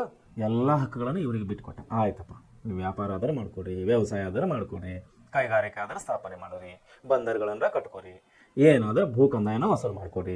ದಿವಾನಿ ಹಕ್ಕನ್ನು ಹಿಡ್ಕೊಂಡು ಎಲ್ಲ ಅಧಿಕಾರಗಳನ್ನು ಬ್ರಿಟಿಷರಿಗೆ ಕೊಟ್ಟ. ಅದರ ಬದಲಾಗಿ ಬ್ರಿಟಿಷರು ವಾರ್ಷಿಕವಾಗಿ 1 ವರ್ಷಕ್ಕೆ 26 ಲಕ್ಷಗಳನ್ನು ಮೊಘಲರ ದೊರೆಯಾದ ಶಾ ಆಲಂನಿಗೆ ಕೊಡಬೇಕಾದಂಥ ಒಪ್ಪಂದಗಳನ್ನು ಇಲ್ಲಿ ನಡೀತವೆ. ಔದನ ನವಾಬನಾದ ಶಿಜ್ ಉದ್ ದೌಲನು ಕಂಪನಿಗೆ ಯುದ್ಧ ನಷ್ಟ ಪರಿಹಾರಕ್ಕಾಗಿ 50 ಲಕ್ಷಗಳನ್ನು ಕೊಡಬೇಕಾಯಿತು. ನೋಡ್ರಿ, 26 ಲಕ್ಷ ಬ್ರಿಟಿಷರು ಮೊಘಲರಿಗೆ ಕೊಡ್ತಾ ಇದ್ದಾರೆ. ಔದನ ನವಾಬರು ಬಂದಿದ್ದಲ್ಲ ಅಲ್ಲಿ ಒಳಗೆ ಯುದ್ಧಕ್ಕೆ, ಮೀರ್ ಕಾಸಿಮನಿಗೆ ಸಪೋರ್ಟ್ ಆಗಿ ಬಂದಿದ್ದಲ್ಲ. ಇಲ್ಲೇನಾಯಿತು? ಸೋತಿದ್ದಕ್ಕಾಗಿ ಅವನೇನು ಮಾಡಬೇಕಾಯ್ತು? 50 ಲಕ್ಷ ರೂಪಾಯಿಗಳನ್ನು ಒನ್ ಟೈಮ್ ಪೇಮೆಂಟ್, ಒಂದೇ ಸರ್ತಿ 50 ಲಕ್ಷ ರೂಪಾಯಿಗಳನ್ನು ಔದನ ನವಾಬನು ಬ್ರಿಟಿಷರಿಗೆ ಕೊಡುವಂಥ ಪರಿಸ್ಥಿತಿ ಬಂತು. ಇವ್ರು ಏನು ಮಾಡಿದ್ರು? ಅದರಾಗಿದೆ 26 ಲಕ್ಷ ರೂಪಾಯಿ ಮೊಘಲರ ಅರಸ ಶಾ ಆಲಂನಿಗೆ ಕೊಟ್ಟರು. ಆಯ್ತಪ್ಪ, ಇಷ್ಟು ತೊಗೊಂಡು ನೀನು ಸುಮ್ಮನೆ ಕೂತ್ಕೊ ಅಂತ ಹೇಳಿಬಿಟ್ರು. ಅವನಿಗೆ 1 ವರ್ಷಕ್ಕೆ ನಿಂಗೆ ಇಷ್ಟು ಕೊಡ್ತೀವಿ, 26 ಲಕ್ಷ ರೂಪಾಯಿ ತೊಗೊಂಡು ಸುಮ್ಮನೆ ಕೂತ್ಕೊಂಡು ಏನು ಅಂತ ಹೇಳಿದ್ರು. ಇಲ್ಲಿ ತೊಗೊಂಡಿದ್ದು 50 ಲಕ್ಷ, ಅಲ್ಲಿ ಕೊಟ್ಟಿದ್ದು 26 ಲಕ್ಷ. ಲಾಭ ಆಗಿದೆ ಯಾರಿಗೆ? ಬ್ರಿಟಿಷರಿಗೆ. ಸೊ ಬ್ರಿಟಿಷರಲ್ಲಿ ಏನಪ್ಪ ಅಂದ್ರೆ ತುಂಬ ಚಾಣಕ್ಷತನದಿಂದ ತನ್ನ ಅಧಿಕಾರವನ್ನು ವಿಸ್ತರಿಸ್ತಾ ಬರ್ತಾ ಇದ್ದಾರೆ. ತನ್ನ ಸಾಮ್ರಾಜ್ಯವನ್ನು ಅಭಿವೃದ್ಧಿ ಪಡಿಸ್ತಾ ಬರ್ತಾ ಇದ್ದಾರೆ. ಅವರ ಒಂದು ನೀತಿ ಡಿವೈಡ್ ಆ್ಯಂಡ್ ರೂಲ್. ನೀವು ಇವಾಗ ಕೂಡ ಎಲ್ವಿ ಅಂತಾರೆ, ಬ್ರಿಟಿಷ್ ನೀತಿ, British policy, divided and rule, ಒಡೆದು ಆಳುವ ನೀತಿ. ಅವರು ಅದನ್ನೇ ಮಾಡ್ಕೊತ ಬಂದಿದ್ರು. ಯುರೋಪಿನ ಆಗಮನ ಹಿಡ್ಕೊಂಡು ಇಲ್ಲಿವರೆಗೆ ನಾವು ಬಕ್ಸಾರ್ ಕದನವರೆಗೆ ನಾವು ನೋಡ್ತಾ ಇದ್ದೀವಿ ನಾವು. ಒಡೆದು ಆಳುವಂಥ ನೀತಿ ಅಂದರೆ ಇಬ್ಬರ ಮಧ್ಯದಲ್ಲಿ ಇನ್ನೊಂದು ಗೋಡೆಯನ್ನು ತಂದು ಮಾಡೋದು, ಇಬ್ಬರು ಒಳ್ಳೆಯವರಿದ್ದಂಜಾಗಿ ಅವರ ಮನಸ್ಸನ್ನು ಕೆಡಿಸ್ಬಿಡೋದು, ಇವನಿಗೆ ಬೇರೆ ಮಾಡೋದು, ಅವನಿಗೆ ಬೇರೆ ಮಾಡೋದು, ಮೂರನೇದವರು ಲಾಭ ತಗೊಳ್ಳೋದು. ಇಲ್ಲಿ ಮೂರನೇದವರು ಅಂದರೆ ಯಾರು? ಬ್ರಿಟಿಷರು. ಅದು ಆಯ್ತಲ್ಲ ಜಗಳ, ಉದಾಹರಣೆ ಆಯ್ತಲ್ಲ, ಇಬ್ಬರು ಜಗಳದಲ್ಲಿ ಮೂರನೇದವನಿಗೆ ಲಾಭ. ಸೊ ಈ ರೀತಿ ಹಲವು ವಿಷಯಗಳನ್ನು ತಾವು ಪ್ರೆಸೆಂಟ್ ಕ್ಲಾಸಿನಲ್ಲಿ ಕೇಳ್ತಾ ಇರ್ತೀರಿ. ವಿಶೇಷವಾಗಿ ನೆನಪಿಟ್ಕೋಬೇಕು, ಇಬ್ಬರ ಲಾಭದಲ್ಲಿ ಮೂರನೇವನಿಗೆ ಲಾಭ.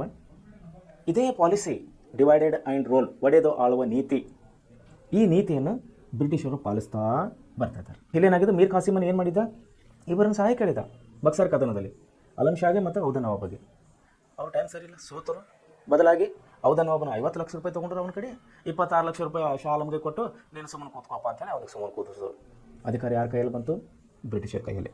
ಸ್ವಲ್ಪ ವಿಷಯಗಳನ್ನು ತಾವು ನೆನಪಿನಲ್ಲಿಟ್ಟುಕೋಬೇಕು. ಸೊ ಮೀರ್ ಜಾಫರ್ ಏನು ಮಾಡಿದೆ? 50 ಲಕ್ಷ ರೂಪಾಯಿಗಳನ್ನ ಇವನು ಔದ ನವಾಬನ ಕೊಡಬೇಕಾಯ್ತು. ಮುಂದೇನಾಯ್ತು, ಮೀರ್ ಜಾಫರ್ ಏನು ಮಾಡಿದೆ? ಮರಣ ಹೊಂದಿದ್ದರಿಂದ ಅವನ ಮಗನಿಗೆ ವಿಶ್ರಾಂತಿ ವೇತನ ನೀಡಿ ಬಂಗಾಳದ ಸಂಪೂರ್ಣ ಆಡಳಿತವನ್ನು ಕಂಪನಿಯು ನಿರ್ವಹಿಸತೊಡಗಿತು. ನೋಡಿ, ಈ ರೀತಿಯಾಗಿ ಅಂದರೆ ಈ ಮೊದಲನೇದಾಗಿ ಫಸ್ಟ್ ಏನು ಹೇಳಿದೆ ನಿಮಗೆ, ಪ್ಲಾಸಿ ಕದನ ಮತ್ತು ಬಕ್ಸಾರ್ ಕದನ ಅತಿ ನಿರ್ಣಾಯಕ ಯುದ್ಧಗಳು. ಯಾರಿಗೆ? ಬ್ರಿಟಿಷರಿಗೆ. ಅವರ ನೆಲೆಯನ್ನು ಭದ್ರಪಡಿಸಿಕೊಳ್ಳಲಿಕ್ಕೆ, ಅವರ ಅಧಿಕಾರವನ್ನು ಗಟ್ಟಿಯಾಗಿ ಇಲ್ಲಿ ಸ್ಥಾಪಿಸಲಿಕ್ಕೆ ಈ ಎರಡು ಯುದ್ಧಗಳು ತುಂಬ ಅವರಿಗೆ ದಾರಿ ಮಾಡಿಕೊಟ್ಟಿವೆ. ಒಂದು ಪ್ಲಾಸಿ ಕದನ, ಎರಡನೇದು ಬಕ್ಸಾರ್ ಕದನ. ಸೊ ಮುಂದೆ ಏನಾಯಿತು, ಅಂತಿಮವಾಗಿ ಬಕ್ಸಾರ್ ಕದನವು ಬ್ರಿಟಿಷ್ ಮತ್ತು ಬಂಗಾಳ ಬಕ್ಸಾರ್ ಕದನವು ಬ್ರಿಟಿಷರು ಬಂಗಾಳ, ಬಿಹಾರ್ ಮತ್ತು ಒರಿಸ್ಸಾದ ನಿಜವಾದ ಒಡೆಯರೆಂದು ದೃಢಪಡಿಸಿತು. ಅಂದರೆ ಯಾಕಂದರೆ ಹೌದಂದರೆ ಇಲ್ಲಿ ಬಿಹಾರ ಸುತ್ತಮುತ್ತ ಇದ್ದವರೆಲ್ಲ, ಒರಿಸ್ಸಾ ಸುತ್ತಮುತ್ತ ಇದ್ದವರೆಲ್ಲ ಆ ಪ್ರಾಂತಗಳನ್ನೆಲ್ಲ ಇವ್ರ ಕೈಗೆ ಬಂದುಬಿಟ್ಟಿದ್ದು. ಯಾಕೆ ಅವ್ರು ಸೋತು ಬಿಟ್ಟಿದ್ರಲ್ಲ. ಔದ ನವಾಬನು ಸೋತು ಬಿಟ್ಟಿದ್ದ, ಮೊಘಲರ ಅರಸನು ಸೋತು ಬಿಟ್ಟಿದ್ದ, ಬಂಗಾಳ ನವಾಬಂತೂ ಹೋಗಿಬಿಟ್ಟ. ಇಲ್ಲೇನಾಯಿತು, 3 ಪ್ರಾಂತಗಳನ್ನು, ಬಂಗಾಳ, ಬಿಹಾರ್, ಒರಿಸ್ಸಾ, ಈ ಸುತ್ತಮುತ್ತಲಿನ ಎಲ್ಲ ಪ್ರದೇಶಗಳು ಬ್ರಿಟಿಷರ ಆಡಳಿತಕ್ಕೆ ಒಳಪಟ್ಟು ದೃಢಪಟ್ಟಿತ್ತು. ಅಂದರೆ ಕನ್ಫರ್ಮೇಷನ್, ಈಗ ಯಾರಿಲ್ಲಪ್ಪ ಅನ್ನೋ, ಇದೆಲ್ಲ ಅಧಿಕಾರ ನಮ್ಮದೇ ಅಂದಾಗ. ಹಾಗೂ ಹೌದು ಕೂಡ ಅವರ ಅಧೀನದಲ್ಲಿ ಉಳಿಯುವಂತಾಯಿತು. ಯಾರ ಅಧೀನದಲ್ಲಿ? ಬ್ರಿಟಿಷರ ಅಧೀನದಲ್ಲಿ. 1765ರಲ್ಲಿ ರಾಬರ್ಟ್ ಕ್ಲೈವನು ಬಂಗಾಳದಲ್ಲಿ ಸರ್ಕಾರ ಪದ್ಧತಿಯನ್ನು ಜಾರಿಗೆ ತಂದನು. 1765ರಲ್ಲಿ ರಾಬರ್ಟ್ ಕ್ಲೈವನು ಸರ್ಕಾರ ಪದ್ಧತಿಯನ್ನು ಜಾರಿಗೆ ತಂದನು. ಇದರ ಪ್ರಕಾರ ಕಂದಾಯ ವಸೂಲಾತಿ, ನಾಗರಿಕ ಮತ್ತು ಅಪರಾಧ ನ್ಯಾಯ ನಿರ್ವಹಣಾ ವ್ಯವಸ್ಥೆಯನ್ನು ಭಾರತೀಯರು ಮಾಡಬೇಕು. ಭಾರತೀಯ ಅಧಿಕಾರಿಗಳಿಗೆ ನೀಡಲಾಯಿತು. ವಸೂಲಾದ ಕಂದಾಯ ನಿರ್ವಹಣಾ, collected amount, tax collected amount ಅಂದರೆ ವಸೂಲಾದ ಕಂದಾಯ ಹಣವನ್ನು ನಿರ್ವಹಣೆ, ಅಂದರೆ ಅದರ ಮ್ಯಾನೇಜ್ಮೆಂಟ್, ಅದರ ವ್ಯವಸ್ಥೆಯನ್ನು ಯಾರಿಗೆ ಕೊಟ್ಟರು? ವಸೂಲಾದ ಕಂದಾಯ ಹಣದ ನಿರ್ವಹಣಾ ಆಡಳಿತವನ್ನು ಬ್ರಿಟಿಷರು ತಮ್ಮ ಬಳಿಯೇ ಇಟ್ಟುಕೊಂಡಿದ್ದರು. ರೊಕ್ಕ ಬರ್ತಾಯಿತ್ತಲ್ಲಿ, ಆ ಅಧಿಕಾರ ಬ್ರಿಟಿಷರು ಉಳಿಸ್ಕೊಂಡ್ರು. ಉಳ್ಕಿದ್ದೇನು ಮಾಡಿದ್ರು ಇವರು? ಕಂದಾಯ ವಸೂಲು ಮಾಡೋದು, ನಾಗರಿಕ, ಅಪರಾಧ, ನ್ಯಾಯ ನಿರ್ವಹಣೆ ಎಲ್ಲ ಅಧಿಕಾರಗಳನ್ನ ನೀವು ತಗೋರಪ್ಪ, ರೊಕ್ಕದ ಅಧಿಕಾರ ನಮಗೆ ಕೊಡ್ರಿ ಅಂತೇಳಿ ಎರಡು ಪದ್ಧತಿಯೇ ಅವನೇನು ಮಾಡಿದ, ಸರ್ಕಾರ ದ್ವಿಪದ್ಧತಿ ಸರ್ಕಾರನ ಅಲ್ಲಿ ಜಾರಿಗೆ ತಂದರು. ರಾಬರ್ಟ್ ಕ್ಲೈವ್ ತುಂಬ ಬುದ್ಧಿವಂತ, ಚಾಣಕ್ಷತನ, ತಾವು ವಿಷಯವನ್ನು ನೆನಪಿನಲ್ಲಿಟ್ಕೋಬೇಕು. ಸೊ ಇಲ್ಲಿ ಏನಾಯಿತು, ಬ್ರಿಟಿಷರು ತಮ್ಮ ಬಳಿ ಇಟ್ಕೊಂಡ್ರು. ಹೀಗೆ ಬ್ರಿಟಿಷರು ತಮ್ಮ ವಾಣಿಜ್ಯ ಹಿತಾಸಕ್ತಿಯನ್ನು ಕಾಪಾಡಿಕೊಳ್ಳುವ ಸಲುವಾಗಿ ಭಾರತದಲ್ಲಿ ರಾಜಕೀಯ ಪರಮ ಅಧಿಕಾರವನ್ನು ಸ್ಥಾಪಿಸಿದರು. ಪರಮ ಅಧಿಕಾರ ಅಂದರೆ ಸ್ಟ್ರಾಂಗ್ ಪವರ್, ಸ್ವಂತ ಅಧಿಕಾರ, ತನ್ನದೇ ಆದಂಥ ಅಧಿಕಾರವನ್ನು ಅವರು ಇಲ್ಲಿ ಸ್ಥಾಪಿಸಿಬಿಟ್ಟಿದ್ದರು ಬ್ರಿಟಿಷರು. ಈ ಕೆಲವೊಂದು ಇಂಪಾರ್ಟೆಂಟ್ ವಿಷಯ ನಿಮ್ಗೆ ಹೇಳ್ತಾ ಇದ್ದೀನಿ ನಾನು. 1600ರಲ್ಲಿ ಬ್ರಿಟಿಷ್ ಈಸ್ಟ್ ಇಂಡಿಯಾ ಕಂಪನಿ ಇಂಗ್ಲೆಂಡ್ನಲ್ಲಿ ಸ್ಥಾಪಿತವಾಗಿತ್ತು. 1602ರಲ್ಲಿ ಡಚ್ ಈಸ್ಟ್ ಇಂಡಿಯಾ ಕಂಪನಿ ಸ್ಥಾಪಿಸಲಾಯಿತು. 1617ರಲ್ಲಿ ಮೊಘಲ್ ಚಕ್ರವರ್ತಿ ಜಹಾಂಗೀರ್ನು ಈಸ್ಟ್ ಇಂಡಿಯಾ ಕಂಪನಿಗೆ ಪಶ್ಚಿಮ ಕರಾವಳಿಯಲ್ಲಿ, ಬಹುಶಃ ನಾವು ಯುರೋಪಿನ ಆಗಮನದ ಪ್ರಥಮ 2ನೇ ಅಂಶದಲ್ಲಿ ನೋಡಿದ್ದೀವಿ, ಪಶ್ಚಿಮ ಕರಾವಳಿಯ ಸೂರತ್ನಲ್ಲಿ ಹಾಗೂ ಪೂರ್ವ ಕರಾವಳಿ ಹುಬ್ಳಿಯಲ್ಲಿ ವ್ಯಾಪಾರ ಮಾಡಲು ಅನುಮತಿ ನೀಡಿದ. 1628ರಲ್ಲಿ ಪೋರ್ಚುಗೀಸರು ಈಸ್ಟ್ ಇಂಡಿಯಾ ಕಂಪನಿ ಸ್ಟಾರ್ಟ್ ಮಾಡಿದರು. 1639ರಲ್ಲಿ ಬ್ರಿಟಿಷರು ತಮ್ಮ ಮೊದಲ ದಾಸ್ತಾನು ಕೋಟೆಯನ್ನು ಮದ್ರಾಸಿನಲ್ಲಿ ಸ್ಥಾಪಿಸಿದರು. 1664ರಲ್ಲಿ ಫ್ರೆಂಚ್ ಈಸ್ಟ್ ಇಂಡಿಯಾ ಕಂಪನಿ ಸ್ಥಾಪಿತಗೊಂಡಿತು. ಈ ಕೆಲವೊಂದು ವಿಷಯಗಳನ್ನು ತಾವೆಲ್ಲರೂ ಪ್ರೆಸೆಂಟ್ ಕ್ಲಾಸಿನಲ್ಲಿ ಕೇಳುವಂಥ ನೀವು ಎಲ್ಲ ವಿಷಯಗಳನ್ನು ನೆನಪಿನಲ್ಲಿಟ್ಕೋಬೇಕಂತೇಳಿ ನಾನು ನಿಮ್ಮನ್ನು ಕೇಳ್ಕೊತೇನೆ. ಸೊ ಈ ರೀತಿ ಇಲ್ಲಿಗೆ ಯುರೋಪಿಯನರ ಆಗಮನ ಅನ್ನುವಂಥ ಒಂದು ಪಾಠವನ್ನು ಇಲ್ಲಿಗೆ 1ನೇ ಪಾಠ ಮುಗೀತದೆ. ಈ ಪಾಠದಲ್ಲಿ ತಾವು ಕೆಲವೊಂದು ವಿಷಯಗಳನ್ನು ವಿಶೇಷವಾಗಿ ಕೆಲವೊಂದು ವಿಷಯಗಳನ್ನು ನೆನಪಿಟ್ಕೋಬೇಕು. ಪೋರ್ಚುಗೀಸರು ಹಿಡ್ಕೊಂಡು ಯುರೋಪಿಯನರ ಆಗಮನ ಅಂದರೆ ಪೋರ್ಚುಗೀಸರು ಭಾರತಕ್ಕೆ ಜಲಮಾರ್ಗದವಾಗಿ ಬಂದರು. ಅಲ್ಲೇನಾಗಿತ್ತು, ಟರ್ಕರು ಏನು ಮಾಡಿದರು, ರೋಮ್ ಸಾಮ್ರಾಜ್ಯದಿಂದ ಕಾನ್ಸ್ಟಾಂಟಿನೋಪಲನ್ನು ವಶಪಡಿಸಿಕೊಂಡಿದ್ದರು. ಸಮುದ್ರ ಮಾರ್ಗ ಯಾವ ರೀತಿ ಮಾಡೋದು, ಗುಡ್ ಹೋಪ್ ಮೂಲಕವಾಗಿ ಯುರೋಪಿಯನ್ನರು ಸಾಂಬಾರು ಪದಾರ್ಥವನ್ನು ಆಮದು ಮತ್ತು ರಫ್ತು ಮಾಡ್ತಾಯಿದ್ರು. ಅದು ದೂರದ ದಾರಿಯಾಗಿದ್ದರಿಂದ ಯುರೋಪಿಯನ್ನರು ಒಂದು ಪರ್ಯಾಯ ಮಾರ್ಗವನ್ನು ಹುಡುಕಿದವರು ಸುವೇಜ್ ಕಾಲುವೆ. ಕೆಂಪು ಮತ್ತು ಮೆಡಿಟರೇನಿಯನ್ ಸಮುದ್ರ ಮಧ್ಯಭಾಗದಲ್ಲಿ ಹೋಗುವಂಥ ಪ್ರದೇಶದಲ್ಲಿ ಈಜಿಪ್ಟ್ ದೇಶದ ಭೂಭಾಗದಲ್ಲಿ ಸುವೇಜ್ ಕಾಲುವೆಯನ್ನು ನಿರ್ಮಾಣ ಮಾಡಿ ಶಾರ್ಟ್ ಲೈನ್ ಸಮುದ್ರ ಒಂದು ದಾರಿಯನ್ನೇ ಒಂದು ಕಾಲುವೆನೇ ನಿರ್ಮಾಣ ಮಾಡಿ ದೂರವಾದಂಥ ಸಂಚಾರವನ್ನು ಅಲ್ಲಿ ತಗ್ಗಿಸಿ ಅದರ ಮೂಲಕವಾಗಿ ಅವರು ವ್ಯಾಪಾರ ಮಾಡ್ಕೋತಾ ಇದ್ದರು. ಮುಂದೆ ವಾಸ್ಕೋ ಡಿ ಗಾಮನ ಭಾರತಕ್ಕೆ ಬಂದ ಅಪಾರವಾದಂಥ ವ್ಯಾಪಾರವನ್ನು ಅವರು ಮಾಡಿಕೊಂಡರು. ಇಲ್ಲಿ ಅವರ ಪರ್ಯಾಯವಾಗಿ ಡಚ್ಚರು ಬಂದರು, ಅದರ ನಂತರ ಅವರು ಫ್ರೆಂಚರು ಬಂದರು. ಅವರೆಲ್ಲರೂ ಏನು ಬಂದರು, ಅವರೆಲ್ಲರೂ ಒಂದೇ ಪಾಲಿಸಿ, ವ್ಯಾಪಾರ. ಇಲ್ಲಿದ್ದಂಥ ಎಲ್ಲ ಸಾಂಬಾರು ಪದಾರ್ಥಗಳನ್ನು, ಎಲ್ಲ ಒಂದು ಇಲಾಚಿ ದಾಲ್ಚಿನ್ನಿ ಎಲ್ಲ ಸಾಂಬಾರು ಪದಾರ್ಥಗಳು ಕೊಳ್ಳೆ ಹೊಡೆದುಕೊಂಡು ಒಬ್ಬರೊಬ್ಬರನ್ನ ಆಕ್ರಮಣ ಮಾಡಿಕೊಂಡು ಯುರೋಪಿಗೆ ಸಾಗಿಸ್ತಾ ಇದ್ದರು. ಸೊ ಈ ಅವರ ಒಂದು ವ್ಯಾಪಾರ ಪದ್ಧತಿ, ಅವರು ಬಂದಿದ್ದು ವ್ಯಾಪಾರಕ್ಕಾಗಿ, ಒಂದು ಯುರೋಪಿಯನ್ನರು ಭಾರತಕ್ಕೆ ಬಂದಿದ್ದಕ್ಕೂ ವ್ಯಾಪಾರಕ್ಕಾಗಿ. ಮುಂದಂತೆ ನಡೆದದ್ದೆಲ್ಲ ಇತಿಹಾಸ.